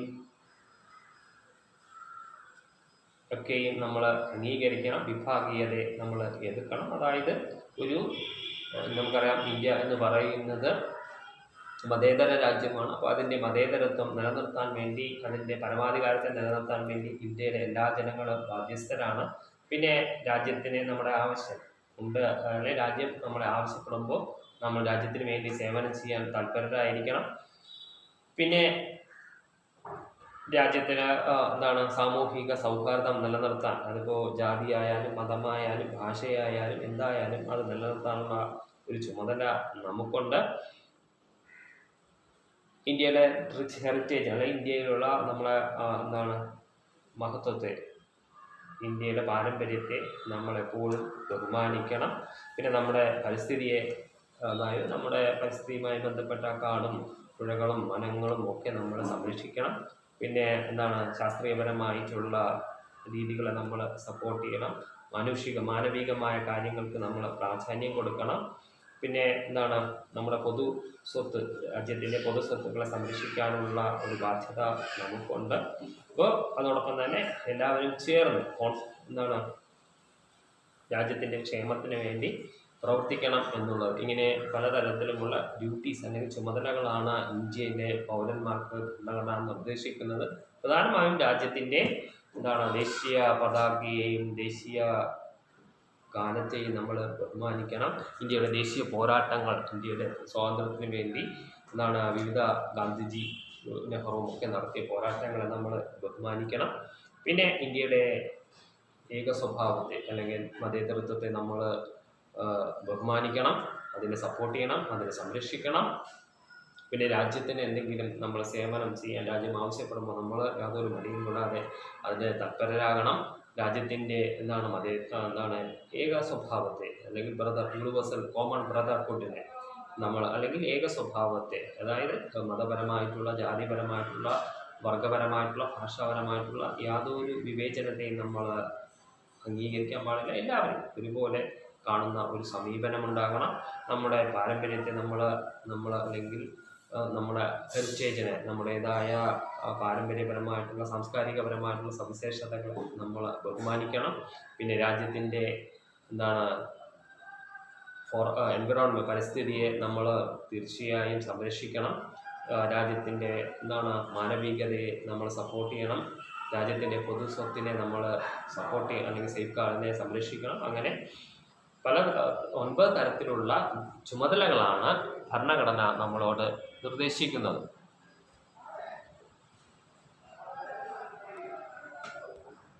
അടുത്ത് നമുക്ക് ഇന്ത്യയുടെ ഭരണഘടന പറയുന്ന മറ്റൊരു സംവിധാനമാണ് സെക്കുലർ സ്റ്റേറ്റ്. ഇന്ത്യ എന്ന് പറയുന്നത് ഒരു മതേതരത്വപരമായിട്ടുള്ളൊരു രാജ്യമാണ്. A secular state is neither religious nor irreligious or anti-religious. Rather, it is quite neutral in matters of religion. India being a land of many religions, the founding fathers of the constitution thought it proper to make it is a secular state. India is a secular state because it made no discrimination between individual on the basis of religion. അപ്പോൾ India എന്ന് പറയുന്നത് പരിപൂർണമായി ഒരു മതേതരത്വ രാജ്യമാണ്. ഇന്ത്യയിൽ മതപരമായിട്ടുള്ള എതിർപ്പുകൾ അതൊന്നും പാടില്ല, അല്ലെങ്കിൽ എല്ലാ മതങ്ങളെയും ബഹുമാനിക്കുന്ന ഒരു സമീപനമാണ് ഇന്ത്യയിലെ ജനങ്ങൾക്ക് ആവശ്യമെന്നും ഇന്ത്യ ഭരണഘടന നമ്മളോട് നിർദ്ദേശിക്കുന്നുണ്ട്. നമ്മുടെ ഭരണഘടന നിർമ്മിച്ച നമ്മുടെ പിതാക്കന്മാരൊക്കെയും ആ രീതിയിലാണ് ഭരണഘടന എഴുതിയിട്ടുള്ളത്. പരിപൂർണമായും മതേതരത്വം. ഒരു ഇന്ത്യയിലെ 18 വയസ്സ് പൂർത്തിയായ എല്ലാ പൗരനും ഇഷ്ടമുള്ള മതം സ്വീകരിക്കാനും ആ മത ആചാരങ്ങൾ അനുഷ്ഠിക്കാനുമുള്ള അവകാശമാണ് ഇന്ത്യൻ ഭരണഘടന ഇന്ത്യയിലെ ജനങ്ങൾക്ക് നൽകുന്നത്.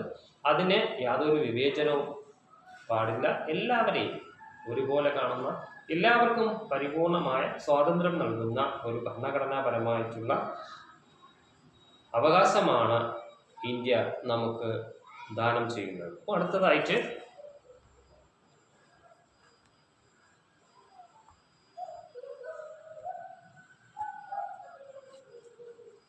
നമുക്ക് മനസ്സിലാക്കാനുള്ളത് ആൻഡ് ഇൻഡിപെൻഡൻറ്റ് ജുഡീഷ്യറി. ഇന്ത്യ എന്ന് പറയുന്നത് ഒരു സ്വതന്ത്ര നീതിന്യായ വകുപ്പ് കൈകാര്യം ചെയ്യുന്ന ഒരു രാജ്യമാണ്.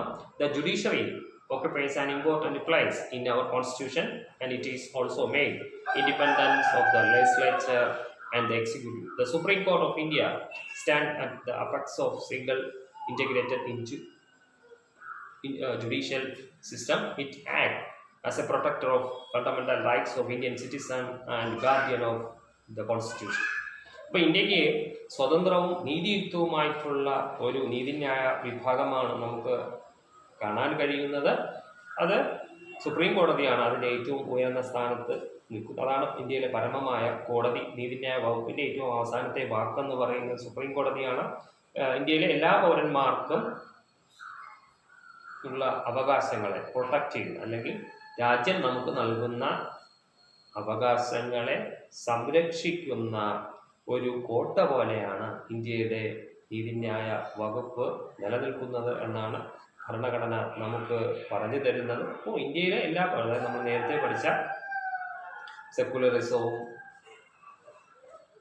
അതോടൊപ്പം തന്നെ ഡെമോക്രസിയും ഒക്കെ നമുക്ക്, ഫണ്ടമെൻ്റൽ റൈറ്റ്സും ഒക്കെ നമുക്ക് സംരക്ഷിക്കുന്ന കോട്ടയായിട്ട് നിൽക്കുന്നത് ഈ പറയുന്ന ഇൻഡിപെൻഡൻറ്റ് ജുഡീഷ്യറി സംവിധാനമാണ്. ഇന്ത്യയിലെ നീതിന്യായ വകുപ്പ് എന്ന് പറയുന്നത് ഇന്ത്യയിലെ എല്ലാ പൗരന്മാർക്കും പരിപൂർണമായ സ്വാതന്ത്ര്യം നൽകുന്നുണ്ട്. 1000 കുറ്റവാളികൾ രക്ഷപ്പെട്ടാലും ഒരു നിരപരാധി പോലും ശിക്ഷിക്കപ്പെടരുത് എന്നുള്ള ആശയം നമുക്ക് നൽകുന്ന, ഇന്ത്യയിലെ എല്ലാ പൗരന്മാർക്കും തുല്യ നീതി നൽകുന്ന ഏറ്റവും മികച്ച ഒരു നീതിന്യായ സംവിധാനമാണ് ഇന്ത്യയിൽ ഉള്ളത് എന്ന് നമുക്ക് മനസ്സിലാക്കാം. അപ്പോൾ നമ്മൾ ഈ ഭാഗത്ത് ഇതുവരെ മനസ്സിലാക്കിയത് എന്താണ് ഇന്ത്യൻ ഭരണഘടനയുടെ പ്രത്യേകതകൾ. ഒന്നാമത്തത് ലോകത്തിലെ ഏറ്റവും വലിയ ഭരണഘടനയാണ്, ലാർജസ്റ്റ് റിട്ടൺ കോൺസ്റ്റിറ്റ്യൂഷനാണ്. രണ്ടാമത്തത് ഇത് വഴക്കമുള്ളത്, എന്നാൽ ചില സാഹചര്യങ്ങളിൽ വളരെ ശക്തവുമായിട്ടുള്ള ഭരണഘടനയാണ് ഇന്ത്യയിലുള്ളത്. Partly rigid and partly flexible. മൂന്നാമത്തത് ഡെമോക്രാറ്റിക് റിപ്പബ്ലിക്. ഇന്ത്യ എന്ന് പറയുന്ന ജനാധിപത്യ രാജ്യമാണ്. ഇന്ത്യയിൽ പാർലമെന്റ് സംവിധാനത്തിലുള്ള ഗവൺമെൻറ്റാണ് ഇന്ത്യയിലുള്ളത്. അഞ്ചാമത് ഒരു ഫെഡറേഷൻ, എല്ലാ സംസ്ഥാനങ്ങളും കേന്ദ്ര ഗവൺമെൻറ്റും ചേർന്ന് ഭരിക്കുന്ന ഏകതാ സ്വഭാവമുള്ള ഒരു രീതിയാണ് ഇന്ത്യയിൽ നിലനിൽക്കുന്നത്. പിന്നെ ഇന്ത്യൻ ഭരണഘടന നമുക്ക് അവകാശം നൽകുന്നുണ്ട്. രാജ്യത്തിൻ്റെ ക്ഷേമത്തിന് വേണ്ടി ചില നിർദ്ദേശ തത്വങ്ങൾ ഭരണഘടനയിൽ പറയുന്നുണ്ട്. അതോടൊപ്പം തന്നെ നമ്മുടെ രാജ്യത്തോട് നമുക്ക് ചില കടമകളുണ്ട്. എല്ലാത്തിനും ഉപരിയായി ഇന്ത്യ എന്ന് പറയുന്ന ഒരു സെക്കുലർ സ്റ്റേറ്റ്, അല്ലെങ്കിൽ ഒരു മതേതര രാജ്യമാണ്. ആ മതേതരം സംരക്ഷിക്കുന്നതിന് വേണ്ടി സ്വതന്ത്രമായിട്ടുള്ള ഒരു ജുഡീഷ്യറി സംവിധാനം, അല്ലെങ്കിൽ പരിപൂർണമായും ഇന്ത്യൻ പൗരന്മാർക്ക് സ്വാതന്ത്ര്യം നൽകുന്ന, അല്ലെങ്കിൽ ഇന്ത്യൻ ഭരണഘടനയിൽ പറയുന്ന സകല സ്വാതന്ത്ര്യവും ലഭ്യമാകാനുള്ള ഒരു നീതിന്യായ സമ്പ്രദായവും ഇന്ത്യയിലുണ്ട് എന്ന് നമുക്ക് മനസ്സിലാക്കാം. അപ്പോൾ അത്രയ്ക്ക് ശക്തമായ, മികച്ച, ലോകത്തിലെ തന്നെ ഏറ്റവും വലിയൊരു ഭരണഘടനയാണ് ഇന്ത്യൻ ഭരണഘടന എന്ന് നമുക്ക്. Jawaharlal Nehru and his economic policy.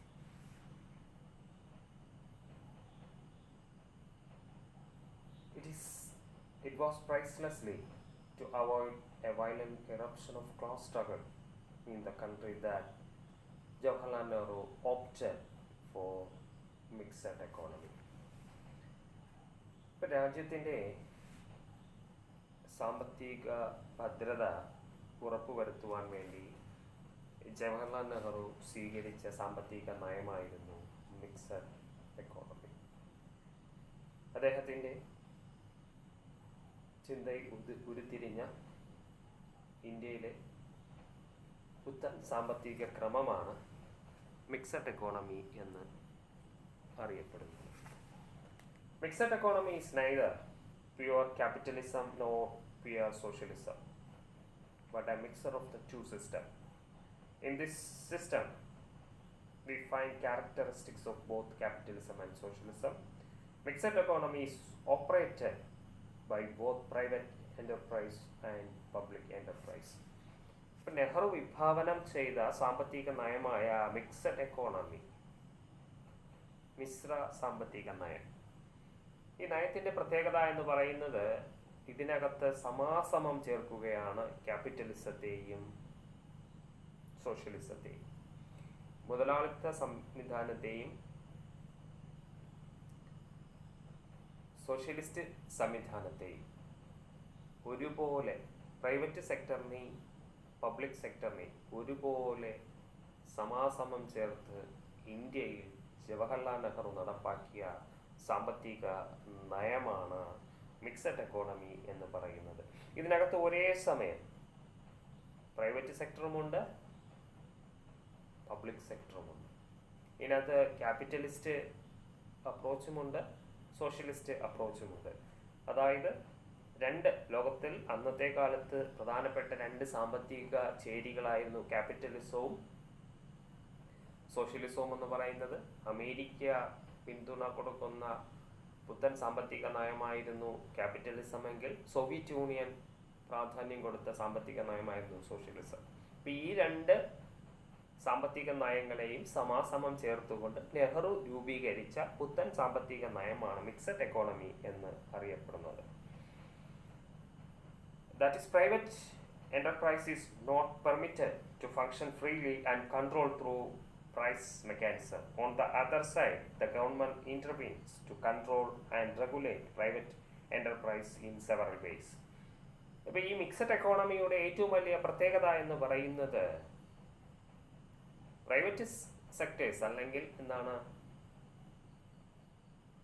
Private ആയിട്ടുള്ള വ്യക്തികൾക്ക് പ്രത്യേക സ്ഥാപനങ്ങളും സംവിധാനങ്ങളും തുടങ്ങാനുള്ള എല്ലാ അധികാരവുമുണ്ട്. പക്ഷേ ഈ പ്രൈവറ്റ് സെക്ടറിനെ തീർച്ചയായും ഗവൺമെന്റ് മെക്കാനിസം, സർക്കാരിൻ്റെ നിയന്ത്രണത്തിൽ വരുന്ന പ്രൈവറ്റൈസേഷൻ അല്ലെങ്കിൽ സർക്കാരിൻ്റെ പരിപൂർണമായ നിയന്ത്രണത്തിൽ വരുന്ന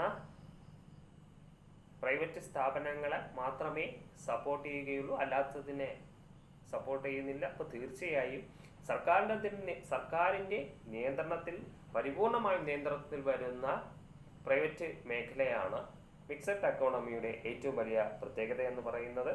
അതിൻ്റെ കാര്യങ്ങളിൽ ഇടപെടാനും എന്തെങ്കിലും അത്യാവശ്യം അതിൽ തിരുത്തലുണ്ടെങ്കിൽ തിരുത്താനുമുള്ള സർവ്വ സ്വാതന്ത്ര്യവും ഗവൺമെന്റിന് നിക്ഷിപ്തമായിരിക്കുന്ന ഒരു പുത്തൻ സാമ്പത്തിക നയമാണ് മിക്സഡ് എക്കോണമി എന്ന് അറിയപ്പെടുന്നത്. It has been realized that a free functioning of private enterprise result in several type of problem.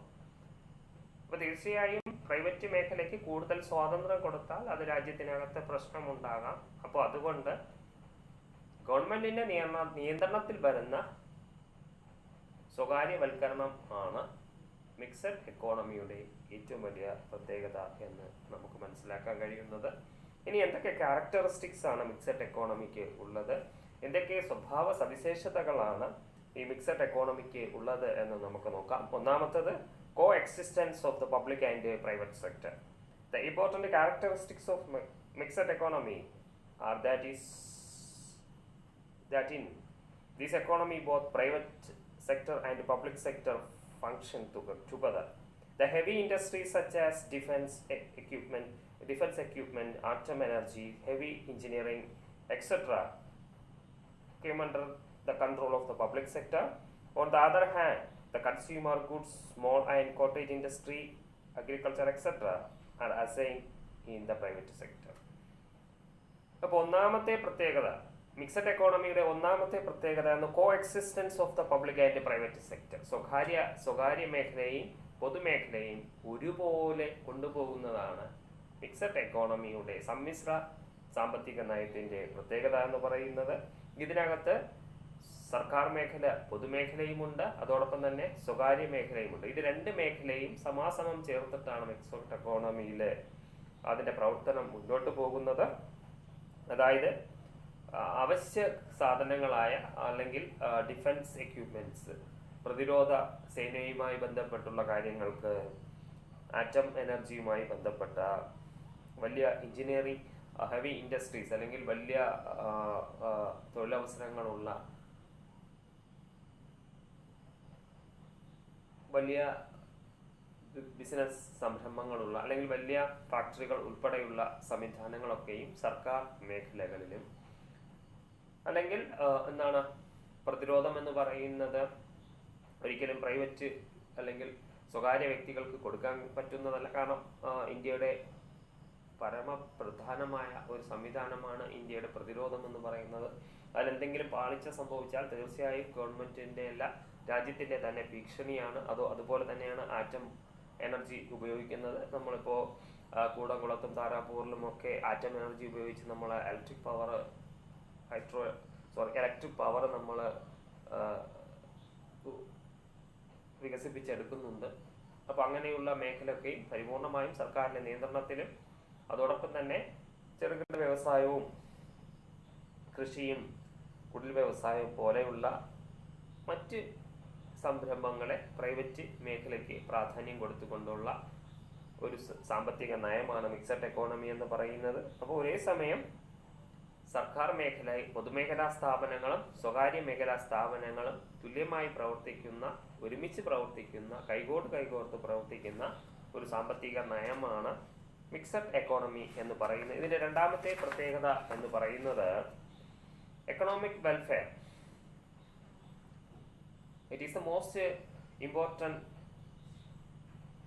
criterion of the success of the mixed economy. Public sector seeks to avoid regional inequalities, provide large employment opportunities, and often its price policy is guided by considerations of economic welfare rather than by profit motive. അപ്പോൾ ഈ പുത്തൻ സാമ്പത്തിക നയത്തിൻ്റെ അല്ലെങ്കിൽ ഇന്ത്യയുടെ സാമ്പത്തിക നയത്തിൻ്റെ പ്രത്യേകത എന്ന് പറയുന്നത് അവോയ്ഡ് റീജിയണൽ ഇൻഇക്വാളിറ്റീസ്.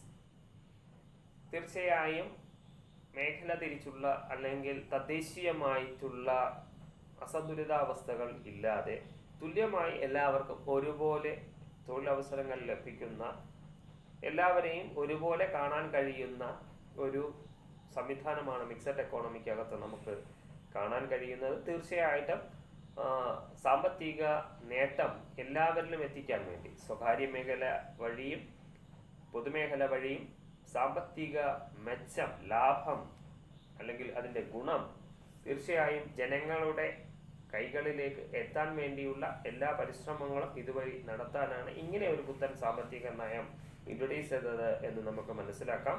ഇതിൻ്റെ മൂന്നാമത്തെ ഫീച്ചർ എന്ന് പറയുന്നത് economic planning. In mixed economy, the government adopted the instrument of economic planning. This is necessary for the public sector enterprises which have to work according to the same plan and to achieve certain predetermined objective. In the same way, the private sector can be left the development in its own way.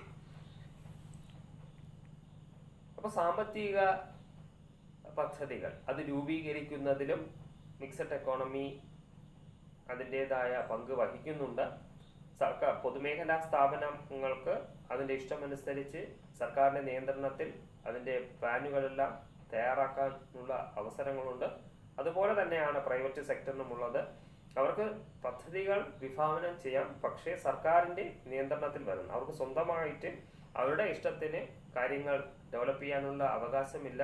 Government കൺട്രോളിൽ വരുന്ന, തീർത്തും സർക്കാരിൻ്റെ നിയന്ത്രണത്തിൽ വരുന്ന സ്വകാര്യ സംരംഭങ്ങൾക്ക് അംഗീകാരം ലഭിക്കുന്നുണ്ട്. അതോടൊപ്പം തന്നെ സർക്കാർ മേഖലകളിലും തുല്യമായ പരിഗണന ലഭിക്കുന്നുണ്ട്. അപ്പോൾ രണ്ടും സമാസമമായി ചേർത്തുകൊണ്ട് രാജ്യത്തിൻ്റെ സാമ്പത്തിക വളർച്ച ലക്ഷ്യം വച്ചുകൊണ്ടിട്ടാണ് തീർച്ചയായും ഇങ്ങനെ ഒരു സാമ്പത്തിക നയം സ്വീകരിച്ചതായിട്ട് നമുക്ക് മനസ്സിലാക്കാൻ കഴിയുന്നത്. ഇതിൻ്റെ നാലാമത്തെ പ്രത്യേകത എന്ന് പറയുന്നത് freedom and control economic development. Free and control economic development.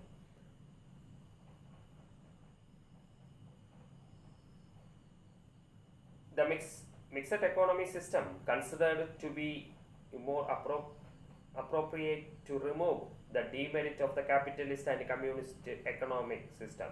Encouragement is given to free economic activities, and at the same time steps are also taken to control economic activities. അപ്പോൾ ഈ മിക്സഡ് എക്കോണമിയുടെ ഏറ്റവും വലിയ പ്രത്യേകത എന്ന് പറയുന്നത് മുതലാളിത്തമായാലും തൊഴിലാളി വർഗമായാലും രണ്ട് സാമ്പത്തിക നയത്തിനും അല്ലെങ്കിൽ കമ്മ്യൂണിസ്റ്റ് ക്യാപിറ്റലിസ്റ്റ് മുതലാളിത്തത്തിനും സർക്കാർ സംരംഭത്തിനും തുല്യ പ്രാധാന്യമുള്ള സാമ്പത്തിക നയത്തിൻ്റെ ഡീമെറിറ്റുകൾ, അതിൻ്റെ തിന്മകളെ അല്ലെങ്കിൽ അതിൻ്റെ മോശം വശങ്ങളെ ഒഴിവാക്കാനും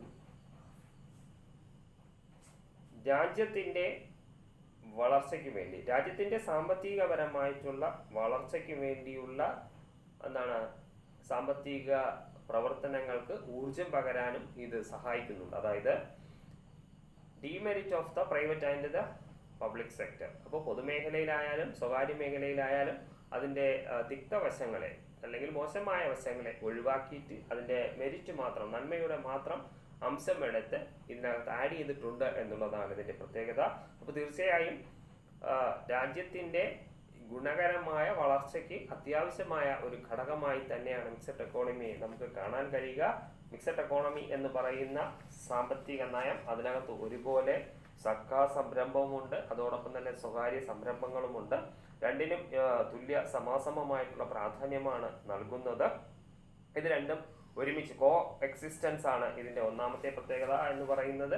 രണ്ടാമത്തേത് എക്കണോമിക് വെൽഫെയർ, സാമ്പത്തികപരമായ പുരോഗതിയാണ് ഇത് ലക്ഷ്യം വയ്ക്കുന്നത്. അതോടൊപ്പം തന്നെ എക്കണോമിക് പ്ലാനിങ്, സാമ്പത്തികപരമായിട്ടുള്ള ആസൂത്രണം ഇത് പ്രാധാന്യം നൽകുന്നുണ്ട്. അതോടൊപ്പം തന്നെ free and control economic development, ഒരേ സമയം സ്വാതന്ത്ര്യമുണ്ട് എന്നാൽ അതേസമയം സർക്കാരിന്റെ നിയന്ത്രണത്തിലും വരുന്ന ഒരു സാമ്പത്തിക നയമാണിത്. സർക്കാരിന്റെ നിയന്ത്രണത്തിൽ വരുന്ന സ്വകാര്യവൽക്കരണം, അതോടൊപ്പം തന്നെ പൊതുമേഖലയ്ക്കകത്തായാലും സ്വകാര്യ മേഖലയ്ക്കകത്തായാലും അതിന്റെ തിക്തവശങ്ങളെ ഒഴിവാക്കിയിട്ട് അതിന്റെ മെരിറ്റ്, ഡീമെരിറ്റിനെ ഒഴിവാക്കിയിട്ട് മെരിറ്റിനെ മാത്രം അഡോപ്റ്റ് ചെയ്തിട്ടുള്ള സാമ്പത്തിക നയം, ഇതാണ് മിക്സഡ് എക്കോണമി എന്ന് പറയുന്ന സാമ്പത്തിക നയം കൊണ്ട് നെഹ്റു ഉദ്ദേശിക്കുന്നത്.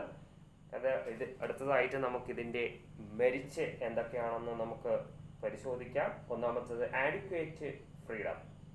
Mixed economy also permitted adequate freedom to different economic units. Consumers are freely to dispose of their incomes in a manner they want, although the government does try to influence these decisions through monetary, fiscal and commercial policies. ഇപ്പോൾ adequate freedom, തീർച്ചയായും ആവശ്യമായ സ്വാതന്ത്ര്യം ഈ സാമ്പത്തിക നയത്തിൻ്റെ ഏറ്റവും വലിയൊരു പ്രത്യേകതയാണ്. അതായത് കൺസ്യൂമറിന് അവരുടെ ഇഷ്ടമനുസരിച്ച് അവരുടെ പണം വിനിയോഗിക്കാനും അവരുടെ ഇഷ്ടമനുസരിച്ച് അതൊക്കെ സാധനങ്ങൾ വാങ്ങുവാനും അവരുടെ ഇഷ്ടമനുസരിച്ച് ലാഭകരമായ രീതിയിൽ അവർക്ക് പർച്ചേസ് ചെയ്യാനുമുള്ള പെർമിഷൻ നൽകുന്നതാണ്. അല്ലെങ്കിൽ കൺസ്യൂമറിന്, സാധനങ്ങൾ വാങ്ങുന്ന വ്യക്തികൾക്ക് അവരുടെ ഇഷ്ടമനുസരിച്ച് അവർക്ക് പരിപൂർണ സ്വാതന്ത്ര്യത്തോടുകൂടി അവർക്ക് ആവശ്യമുള്ള സാധനങ്ങൾ വാങ്ങാനുള്ള ഒരു പരിപൂർണമായ സ്വാതന്ത്ര്യം ഇതിനകത്ത് കാണാൻ കഴിയും. Factors of production are freely to choose their own occupation, although again the government may strive to create conditions favorable for the growth of chosen occupations. അതോടൊപ്പം തന്നെ ജോലി സംബന്ധമായ കാര്യങ്ങളിലായാലും മറ്റു തരത്തിലുള്ള സാമ്പത്തിക മേഖലകളിലും ആവശ്യമായിട്ടുള്ള സ്വാതന്ത്ര്യം കൺസ്യൂമറിനും അതോടൊപ്പം തന്നെ തൊഴിലവസരങ്ങളും എല്ലായിടത്തും ആഡിക്വേറ്റ് ആയിട്ടുള്ള ഒരു ഫ്രീഡം കൊടുക്കുന്നതാണ് മിക്സഡ് എക്കോണമിയുടെ ഏറ്റവും വലിയ മെരിറ്റ് ആയിട്ട് നമുക്ക് മനസ്സിലാക്കാൻ കഴിയുക. രണ്ടാമത്തേതെന്ന് പറയുന്നത് maximum welfare. In the mixed economic system, the state take effort to provide maximum welfare of workers and other citizens. The government make provisions for the employees for housing, education, minimum wage, good working condition, etc. Mixed എക്കോണമിയുടെ മറ്റൊരു ഏറ്റവും വലിയ പ്രത്യേകത എന്ന് പറയുന്നത് maximum welfare of workers and other citizens. അപ്പോൾ തൊഴിലാളികൾക്കും അതോടൊപ്പം തന്നെ രാജ്യത്തിലെ ജനങ്ങൾക്കും മികച്ച പരിരക്ഷ അല്ലെങ്കിൽ അവർക്ക് മികച്ച സേവനം നൽകുന്ന, മികച്ച ക്ഷേമം നൽകുന്ന ഒരു സാമ്പത്തിക നയമാണ് മാക്സിമം വെൽഫെയർ. പരിപൂർണമായ അല്ലെങ്കിൽ ഏറ്റവും മികച്ച ഒരു പരിരക്ഷ നൽകുന്ന, സാമ്പത്തികമായ പരിരക്ഷ നൽകുന്ന ഒരു സാമ്പത്തിക നയമാണ് ഇന്ത്യയിലെ ആദ്യ ഗവൺമെന്റ്, നെഹ്റുവിന്റെ ഗവൺമെന്റ് സ്വീകരിച്ചിരിക്കുന്നത്. ഇവിടെ ഗവൺമെന്റ് സർവീസിൽ ജോലി ചെയ്യുന്നവർക്ക് അവർക്ക് ഹൗസിങ്ങിനും വിദ്യാഭ്യാസത്തിനും അവർക്ക് അതോടൊപ്പം തന്നെ മിനിമം വേജസ്, കൃത്യമായ അടിസ്ഥാന ശമ്പളം ലഭിക്കുന്നതിനും അതോടൊപ്പം തന്നെ ജോലി ചെയ്യുവാനുള്ള വർക്കിംഗ് കണ്ടീഷൻസ്, ജോലി ചെയ്യുവാനുള്ള അവസരങ്ങൾ, തൊഴിലവസരങ്ങൾ അല്ലെങ്കിൽ തൊഴിൽ സ്ഥലങ്ങളിലെ മറ്റു തരത്തിലുള്ള ബുദ്ധിമുട്ടൊന്നും ഉണ്ടാകാതെ തന്നെ ന്യായമായ തുല്യമായ വേതനം ലഭിക്കുന്ന, തൊഴിലാളികൾക്ക് ക്ഷേമം വരുത്തുന്ന, ജനങ്ങൾക്ക് ക്ഷേമം നൽകുന്ന ജനങ്ങളുടെ ക്ഷേമം എന്നുള്ള അല്ലെങ്കിൽ maximum welfare of the people, ജനങ്ങളുടേതായ ക്ഷേമത്തിന് വേണ്ടി മാത്രം രൂപീകരിച്ചിട്ടുള്ള ഒരു സാമ്പത്തിക നയം എന്നുള്ളതാണ് ഇതിൻ്റെ ഏറ്റവും പ്രധാനപ്പെട്ട ഒരു മേന്മയായിട്ട് കണക്കാക്കപ്പെടുന്നത്. അതോടൊപ്പം തന്നെ ഇതിൻ്റെ മൂന്നാമത്തെ പ്രത്യേകത അല്ലെങ്കിൽ മെരിറ്റ് എന്ന് പറയുന്നത് modern technology. In mixed economy, the modern technology and capital saving method is used with the result large scale production and profit could be possible. Reserve fund is created to meet any undesired situation in future. It produces more at the time of trade boom and utilize this reserve capital when there is recession. അപ്പോൾ modern technologies, ആധുനികപരമായിട്ടുള്ള സാങ്കേതിക വിദ്യകൾ ഉപയോഗപ്പെടുത്തുന്നു. അതോടൊപ്പം തന്നെ സാമ്പത്തികപരമായിട്ടുള്ള ലാഭം, capital saving method, ലാഭം സൂക്ഷിച്ചു വയ്ക്കുന്ന, അതോടൊപ്പം തന്നെ with the result of large scale production and profit could be possible. അപ്പോൾ സാമ്പത്തിക ലാഭം ഉണ്ടാക്കുക, അതോടൊപ്പം തന്നെ വലിയ തരത്തിലുള്ള നിർമ്മാണ പ്രവർത്തനങ്ങൾ നടത്തുക, റിസർവ് ഫണ്ട്, പണം റിസർവ് ചെയ്ത് സൂക്ഷിച്ചു വയ്ക്കുക, അത്യാവശ്യ ഘടകങ്ങൾ ഉപയോഗിക്കാൻ വേണ്ടി പണം സമാഹരിച്ചു വയ്ക്കുക. അങ്ങനെ രാജ്യത്തിൻ്റെ സാമ്പത്തിക വളർച്ചയ്ക്ക് വേണ്ടി ഉതകുന്ന തരത്തിൽ, ജനങ്ങളുടെ ക്ഷേമത്തിന് ഉതകുന്ന തരത്തിൽ ടെക്നോളജീസ് ഉപയോഗപ്പെടുത്തുന്നതാണ് ഇതിൻ്റെ മറ്റൊരു പ്രത്യേകതയായിട്ട് നമുക്ക് കാണാൻ കഴിയുന്നത്. നാലാമത്തെ പ്രത്യേകത എന്ന് പറയുന്നത് best allocation of resources. The resources are utilised in the best possible manner in the mixed economic system. The central government makes economic planning for optimum use of the resources. The shortages avoided, productive efficiency increase, and cyclical fluctuations are eliminated. Resources, maximum use of natural resources, അതായത് അസംസ്കൃത വസ്തുക്കൾ അല്ലെങ്കിൽ രാജ്യത്തിൻ്റെ ക്ഷേമത്തിന് ഉപയോഗിക്കേണ്ട റിസോഴ്സുകൾ, രാജ്യത്തിൻ്റെ സ്രോതസ്സുകൾ, എന്താണ്, പ്രകൃതി സ്രോതസ്സായാലും മറ്റു തരത്തിലുമുള്ള ഏത് തരത്തിലും രാജ്യത്തിൻ്റെ ക്ഷേമത്തിന് വേണ്ടി ഉപയോഗിക്കാൻ പറ്റുന്ന സ്രോതസ്സുകളെ എത്രയും മികച്ച രീതിയിൽ ഉപയോഗപ്പെടുത്തുക എന്നുള്ളതാണ് ഇതിൻ്റെ മറ്റൊരു പ്രത്യേകത എന്ന് പറയുന്നത്. കേന്ദ്ര ഗവൺമെൻറ് നേരിട്ടുള്ള നിയന്ത്രണത്തിലെ രാജ്യത്തിൻ്റെ റിസോഴ്സസ്, രാജ്യത്തിൻ്റെ അത് ചിലപ്പോൾ നാച്ചുറൽ റിസോഴ്സസ് ആകാം, മറ്റു തരത്തിലുള്ള ഇപ്പോൾ പെട്രോളിയം പ്രോഡക്ട്സ് നമ്മുടെ രാജ്യത്ത് നിന്ന് കുഴിച്ചെടുക്കുന്നുണ്ട്. അതോടൊപ്പം തന്നെ ചില കർണാടക പോലുള്ള സ്ഥലങ്ങളിൽ സ്വർണത്തിൻ്റെ ഒക്കെ ഖനനം നടക്കുന്നുണ്ട്. ജാർഖണ്ഡ് സംസ്ഥാനത്തിലൊക്കെ നിന്ന് ഇരുമ്പയിരിൻ്റെ വ്യവസായം ചെയ്യുന്നുണ്ട്, സ്റ്റീലിൻ്റെ വ്യവസായം ചെയ്യുന്നുണ്ട്. അപ്പോൾ രാജ്യത്തിൻ്റെ അകത്തുള്ള റിസോഴ്സസുകൾ, രാജ്യത്തിൻ്റെ സ്രോതസ്സുകൾ, അത് മാക്സിമം ഉപയോഗപ്പെടുത്തുക അല്ലെങ്കിൽ രാജ്യത്തിൻ്റെ ക്ഷേമത്തിനായിട്ട് ഇതിനെ ഉപയോഗപ്പെടുത്താൻ ശ്രമിക്കുന്നതാണ് ഇതിൻ്റെ മറ്റൊരു പ്രത്യേകത. Utilisation of the best possible manner. അപ്പോൾ രാജ്യത്തിനകത്തുള്ള റിസോഴ്സ്, നമ്മുടെ രാജ്യത്തിനകത്ത് ഒരുപാട് സാമ്പത്തിക സ്രോതസ്സുള്ള വിഭവങ്ങളുണ്ട്, ഉറവിടങ്ങളുണ്ട്.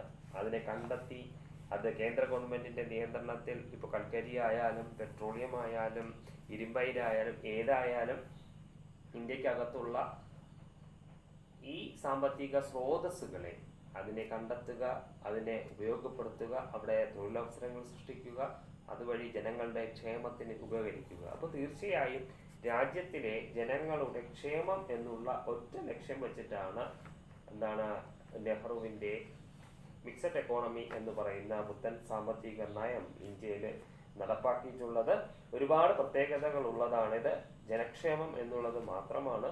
കാരണം ഇതിനകത്ത് പ്രൈവറ്റ് സെക്ടറിനെയും പബ്ലിക് സെക്ടറിനെയും പൊതുമേഖലയും സ്വകാര്യ മേഖലയും ഒരുപോലെ സമാസമം ചേർത്തിട്ടാണ് ഈ സാമ്പത്തിക നയം ഇന്ത്യയിൽ നടപ്പാക്കിയിരിക്കുന്നത്. Coexistence of private and the public sector. തീർച്ചയായും പൊതുമേഖലയും സ്വകാര്യ മേഖലയും ഒരുപോലെ സമാസമം ചേർത്തിട്ടാണ് ഈ സാമ്പത്തിക നയം ഇന്ത്യയിൽ നടപ്പാക്കിയിട്ടുള്ളത്. Maximum welfare of the people, ജനങ്ങളുടെ ക്ഷേമമാണ് ഇതുകൊണ്ട് ലക്ഷ്യം വെച്ചിരിക്കുന്നത്. ജനങ്ങൾക്ക് എത്രത്തോളം നന്മ ഉണ്ടാക്കാൻ പറ്റും, അല്ലെങ്കിൽ ജനങ്ങൾക്ക് എത്രത്തോളം ക്ഷേമകരമായിട്ട് പദ്ധതികൾ വിഭാവനം ചെയ്യാൻ പറ്റുമോ അത്രയും ക്ഷേമകരമായിട്ട് നടപ്പാക്കുക എന്നുള്ളതാണ് ഇതിന്റെ ഏറ്റവും വലിയ പ്രത്യേകത എന്ന് പറയുന്നത്. അതോടൊപ്പം തന്നെ ഇതിന്റെ മെരിറ്റ്, ഇതിന്റെ ഗുണങ്ങൾ എന്ന് പറയുന്ന ആഡിക്വേറ്റ് ഫ്രീഡം, ധാരാളം സ്വാതന്ത്ര്യത്തോടുകൂടെ പ്രവർത്തിക്കാനുള്ള, അതായത് പ്രൈവറ്റ് മേഖലയ്ക്കായാലും സർക്കാർ മേഖലയ്ക്കായാലും പരിപൂർണ സ്വാതന്ത്ര്യത്തോടെ പ്രവർത്തിക്കുവാനുള്ള അവകാശമുണ്ട്. Maximum welfare of the people, ജനങ്ങൾക്ക് എത്രത്തോളം ക്ഷേമം ചെയ്യാൻ, അല്ലെങ്കിൽ ജനങ്ങൾക്ക് ഗുണകരമായിട്ടുള്ള എത്രത്തോളം മികച്ച രീതി ഗുണം ചെയ്യാൻ പറ്റുമോ അത്രത്തോളം ഗുണം ചെയ്യിക്കുക. അതോടൊപ്പം തന്നെ ആധുനിക ടെക്നോളജികൾ ഉപയോഗപ്പെടുത്തുക. അതിനേക്കാൾ ഏറ്റവും പ്രധാനപ്പെട്ടത് എന്ന് പറയുന്നത് റിസോഴ്സസ്, ഉറവിടങ്ങൾ, സാമ്പത്തിക ഉറവിടങ്ങളെ അതിനെ എത്രത്തോളം നല്ല രീതിയിൽ ഉപയോഗപ്പെടുത്തുക എന്നുള്ളതാണ് ഇതിന്റെ മെരിറ്റായിട്ട് നമുക്ക് മനസ്സിലാക്കാൻ കഴിയുന്നത്. അപ്പോൾ നെഹ്റു വിഭാവനം ചെയ്ത സാമ്പത്തിക നയം കൊണ്ട് ഗുണങ്ങൾ ഉണ്ട് എന്ന് നമുക്ക് മനസ്സിലാക്കാം. ഇനി ഇതിന് എന്തൊക്കെയാണ് ഡിമെരിറ്റ്, അല്ലെങ്കിൽ എന്തൊക്കെയാണ് ഇതിന്റെ ന്യൂനതകൾ എന്നുകൂടെ നമുക്കൊന്ന് പരിശോധിക്കാം. ഒന്നാമത്തത് low flow of foreign capital. Because of the government policy and the fear of nationalization, there is less possibility to inflow of foreign capital, which is very essential of the development of private sector.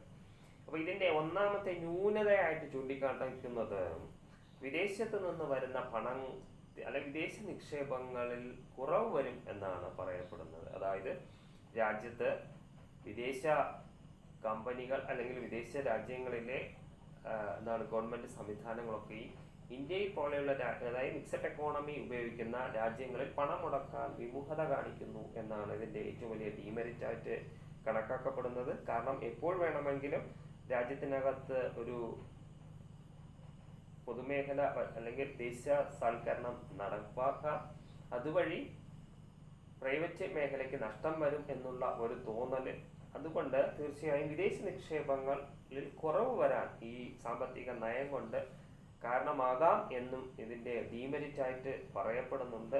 തീർച്ചയായും വിദേശ നിക്ഷേപമാണ് private മേഖലയെ വളർത്തുന്നത്, അല്ലെങ്കിൽ privatisation എന്ന് ഉദ്ദേശിക്കുന്നത് തന്നെ എന്താണ്, സ്വകാര്യവൽക്കരണത്തിന് കൂടുതൽ പ്രാധാന്യം കൊടുക്കുക വഴി രാജ്യത്തിലേക്ക് വിദേശ നിക്ഷേപം വരികയും അതുവഴി രാജ്യത്തെ ക്ഷേമകരമായി നടപ്പാക്കുക എന്നുള്ളത്, ക്ഷേമത്തിലേക്ക് നടത്തിക്കുക എന്നുള്ളതാണ് ഇതിന്റെ പ്രത്യേകതയായിട്ട് നമുക്ക് മനസ്സിലാക്കാൻ കഴിയുന്നത്. അപ്പൊ അതിന് ഒരു വിഘാതം ചിലപ്പോൾ സൃഷ്ടിച്ചേക്കാം. കാരണം വിദേശ പണം ഇന്ത്യയിലേക്ക് വരുന്ന, അല്ലെങ്കിൽ വിദേശത്ത് നിന്നുള്ള ഇൻവെസ്റ്റ്മെന്റുകൾ, വിദേശത്തുള്ള നിക്ഷേപങ്ങൾ കുറയാൻ ഇത് സാഹചര്യം ഒരുക്കിയേക്കാം എന്നുള്ളതും ഇതിന്റെ ഒരു ന്യൂനതയായിട്ട് പറയപ്പെടുന്നുണ്ട്. രണ്ടാമത്തത് inefficiency of public sector in comparison to private sector. Public sector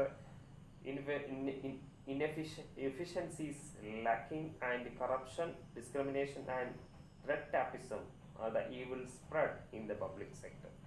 ഇതിന്റെ രണ്ടാമത്തെ ന്യൂനതയായിട്ട് പറയുന്നത് സ്വകാര്യ മേഖലയുമായി താരതമ്യം ചെയ്യുമ്പോൾ പൊതുമേഖലയ്ക്കകത്ത് ഒരുപാട് പ്രശ്നങ്ങൾ ഉണ്ട് എന്ന് പറയപ്പെടുന്നുണ്ട്. ഒന്നാമത്തത് എന്ന് പറയുന്നത് അഴിമതിയാണ്, അതോടൊപ്പം തന്നെ കെടുകാര്യസ്ഥതയാണ്, വിവേചനങ്ങളാണ്, ചുവപ്പ് നാടയിൽ കുടുങ്ങിക്കിടക്കുന്നു. അങ്ങനെ ഒരുപാട് ഈവിൾസ്, അല്ലെങ്കിൽ സർക്കാർ മേഖലയ്ക്കകത്തെ തെറ്റായ തിന്മയായ പല കാര്യങ്ങളും ഈ സാമ്പത്തിക നയം കൊണ്ട് സംഭവിക്കാമെന്ന് പറയുന്നു. പ്രത്യേകിച്ച് ഗവൺമെന്റ് മേഖല, സർക്കാർ മേഖലകളിലെ ഏറ്റവും വലിയ പ്രശ്നങ്ങളായ, അല്ലെങ്കിൽ ഏറ്റവും വലിയ ഭീഷണികളായ അഴിമതിയും കെടുകാര്യസ്ഥതയും ചുവപ്പ് നാടയിൽ കുടുങ്ങിക്കിടക്കുന്നതും വിവേചനവും ഒക്കെയും ഇതിലേക്ക് ബാധിക്കാം എന്നും, രാജ്യത്തിന്റെ പൊതുമേഖലയുടെ വളർച്ചയെ ബാധിക്കാം എന്നും ഇത് പറയപ്പെടുന്നുണ്ട്.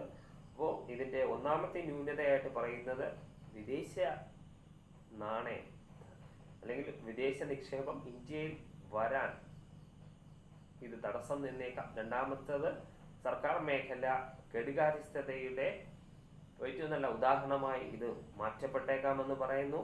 മൂന്നാമത്തതായിട്ട് പറയുന്നത് maximum control on private sector. On the other side, opportunities is given to private sector for development, but on the other side, stagnant controlling in exercising by the government to regulate the functioning of private enterprises. ഈ mixed എക്കോണമിയുടെ മറ്റൊരു ന്യൂനത എന്ന് പറയുന്നത് private മേഖലയെ, സ്വകാര്യ മേഖലയെ കൂടുതൽ നിയന്ത്രിക്കുന്ന, കർശനമായി നിയന്ത്രിക്കുന്ന ഒരു സംവിധാനം ഇതിനകത്തുണ്ട്.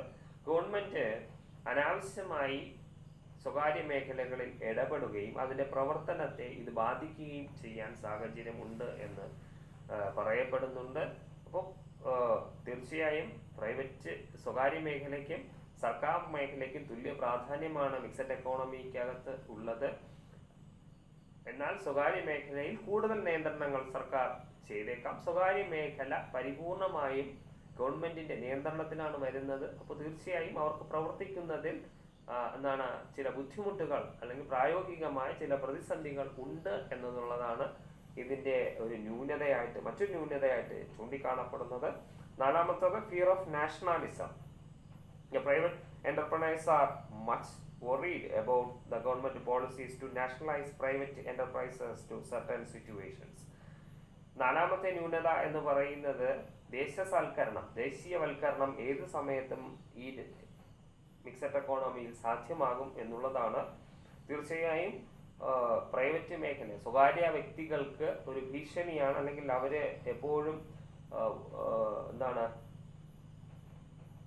വളരെ ദുഃഖിതരാണ്, അല്ലെങ്കിൽ അവരെപ്പോഴും വറിയാണ്, അവരെപ്പോഴും ഭയചകുലിതരാകുന്നുണ്ട്. കാരണം ഏത് സമയത്ത് വേണമെങ്കിലോ ദേശസാൽക്കരിക്കാം ഗവൺമെന്റുകൾ പ്രൈവറ്റ് മേഖലയെ. അപ്പോൾ തീർച്ചയായും അവർക്ക് ഒരു ഭീഷണി ആണ്, അല്ലെങ്കിൽ അവർക്ക് എപ്പോഴും ഒരു മനസ്സിനകത്ത് ഒരു വിമിഷ്ടമായിരിക്കും. എപ്പോൾ വേണമെങ്കിലും സർക്കാർ ഇതിനെയൊക്കെയും നിയന്ത്രിച്ച് കൊണ്ടുപോകാം എന്നുള്ള ഒരു വേവലാതി ഈ പ്രൈവറ്റ് മേഖലയ്ക്ക് ഉണ്ടാകാം. അപ്പോൾ തീർച്ചയായും നാഷണലൈസേഷൻ ഫിയർ ഓഫ് നാഷണലൈസേഷൻ, ദേശസാൽക്കരണം സംഭവിച്ചേക്കാം. അങ്ങനത്തെ ഒരു ഭീഷണി സ്വകാര്യ മേഖലയ്ക്ക് ഇതിനകത്ത് കാണാൻ നമുക്ക് കഴിയും. അഞ്ചാമതായിട്ട് പറയുന്നത് problem of centralisation of economic power. Although it is said that the mixed sector minimize economic concentration, but in the practice the private enterprise take the advantage of government policy and accumulate wealth, since both the private and the public sector coexist. ഇതിന്റെ അഞ്ചാമത്തെ ന്യൂനതയായിട്ട് പറയുന്ന സ്വകാര്യ വ്യക്തികൾ പണം അമിതമായിട്ട് സമ്പാദിച്ചു കൂട്ടാൻ ഇത് സാഹചര്യം ഒരുക്കിയേക്കാം. കാരണം സർക്കാർ മേഖലയും പൊതുമേഖലയും അതോടൊപ്പം തന്നെ സ്വകാര്യ മേഖലയും ഒരുപോലെ ഉപയോഗപ്പെടുത്തി ചില വ്യക്തികൾക്കെങ്കിലും അമിതമായിട്ട് പണം സമ്പാദിക്കാനുള്ള ഒരു ഉപാധിയായിട്ട് ഇത് മാറ്റപ്പെട്ടേക്കാം എന്നും പറയുന്നുണ്ട്. ചില സ്വകാര്യ വ്യക്തികൾ സർക്കാരിന്റെ നിയന്ത്രണത്തിൽ പ്രവർത്തിക്കുകയും പക്ഷെ അവർക്ക് കാര്യമായ പരിഗണന ചിലപ്പോൾ ലഭിക്കുകയും അതോടൊപ്പം തന്നെ സ്വകാര്യ മേഖലയും കൂടെ ഉപയോഗപ്പെടുത്തി, രണ്ടിനെയും സമാസമം ഉപയോഗപ്പെടുത്തി അവരുടേതായ സാമ്പത്തിക നേട്ടമുണ്ടാക്കാനും ചില ആളുകൾ ധാരാളം സ്വത്ത് വാരിക്കൂട്ടാനും ഉള്ള ഒരു സാഹചര്യം ഒരുക്കി അങ്ങനെ ഒരു സാഹചര്യം ഉരുവായി വരാം എന്നുള്ളതും ഇതിന്റെ മറ്റൊരു ന്യൂനതയായിട്ട് പറയപ്പെടുന്നുണ്ട്. അക്യൂമുലേഷൻ ഓഫ് വെൽത്ത്, സ്വത്ത് കൂട്ടിവെക്കാനുള്ള, അല്ലെങ്കിൽ പൊതുമേഖലയിൽ നിന്നും സ്വകാര്യ മേഖലയിൽ നിന്നും പണം ധാരാളമായിട്ട് കൂട്ടിവെക്കാനുള്ള അല്ലെങ്കിൽ ശേഖരിച്ചു വെക്കാനുള്ള ഒരു അവസരം ചില സാഹചര്യത്തെങ്കിലും ചില ആളുകൾക്ക് രൂപപ്പെടാം എന്നുള്ളതും ഇതിന്റെ പ്രത്യേകതയാണ്.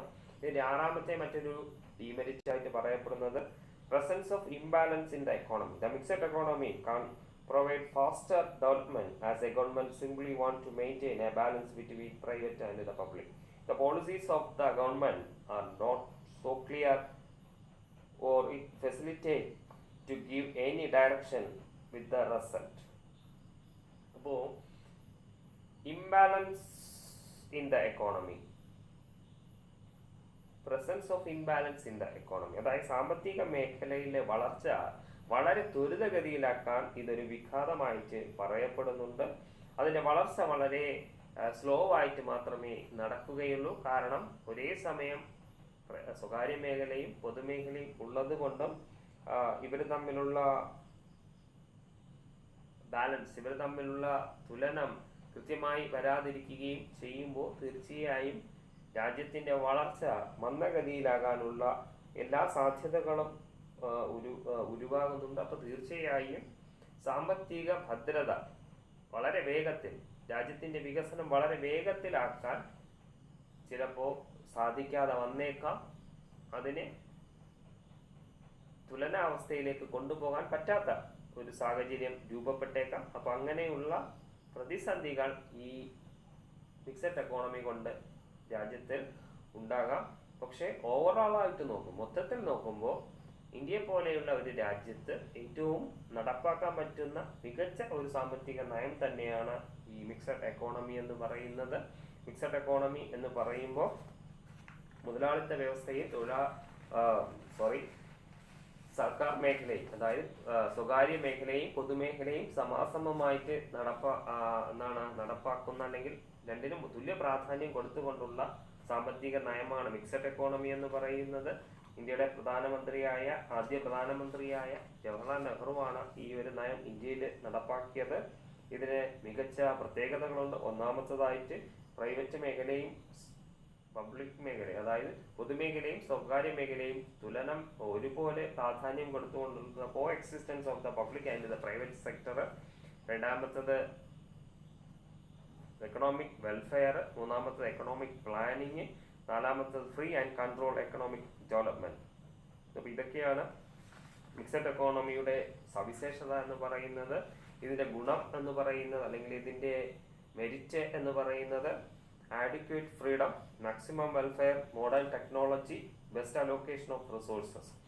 അപ്പോൾ ഇതിൻ്റെ ഏറ്റവും മികച്ച ഗുണങ്ങൾ എന്ന് പറയുന്നത് വളരെ പ്രവർത്തിക്കാൻ, സ്വകാര്യ മേഖലയ്ക്കും ഗവൺമെന്റ് മേഖലയ്ക്കും പ്രവർത്തിക്കാനുള്ള വളരെ സ്വാതന്ത്ര്യമുണ്ട്, ജനക്ഷേമകരമാണ്, ആധുനിക സാങ്കേതിക വിദ്യകൾ ഇതിനകത്ത് ഉപയോഗപ്പെടുത്താം. അതോടൊപ്പം തന്നെ പ്രകൃതി വിഭവങ്ങളെ പരിപൂർണമായും മികച്ച രീതിയിൽ ഉപയോഗപ്പെടുത്താനുമുള്ള സാഹചര്യങ്ങൾ ഇതിനകത്തുണ്ട്. എന്നാൽ ഇതിന് ചില ന്യൂനതകളുണ്ട്. ഒന്നാമത്തേത് low inflow of foreign capital, വിദേശ നാണയം, വിദേശ നിക്ഷേപം കുറയ്ക്കാൻ ഇത് കാരണമായേക്കാം. ഇൻഎഫിഷ്യൻസി ഓഫ് പബ്ലിക് സെക്ടർ, പൊതുമേഖലയുടെ കഴിവുകേട് ഇതിന്റെ ഒരു പ്രത്യേകതയാണ്, അങ്ങനെ സംഭവിച്ചേക്കാം. മൂന്നാമത്തത് maximum control of the private sector, ഒരുപാട് സ്വകാര്യ മേഖലയെ നിയന്ത്രിക്കുമ്പോൾ തീർച്ചയായും സ്വകാര്യ മേഖലയ്ക്ക് വളർച്ചയ്ക്ക് അത് ഭീഷണിയാണ്.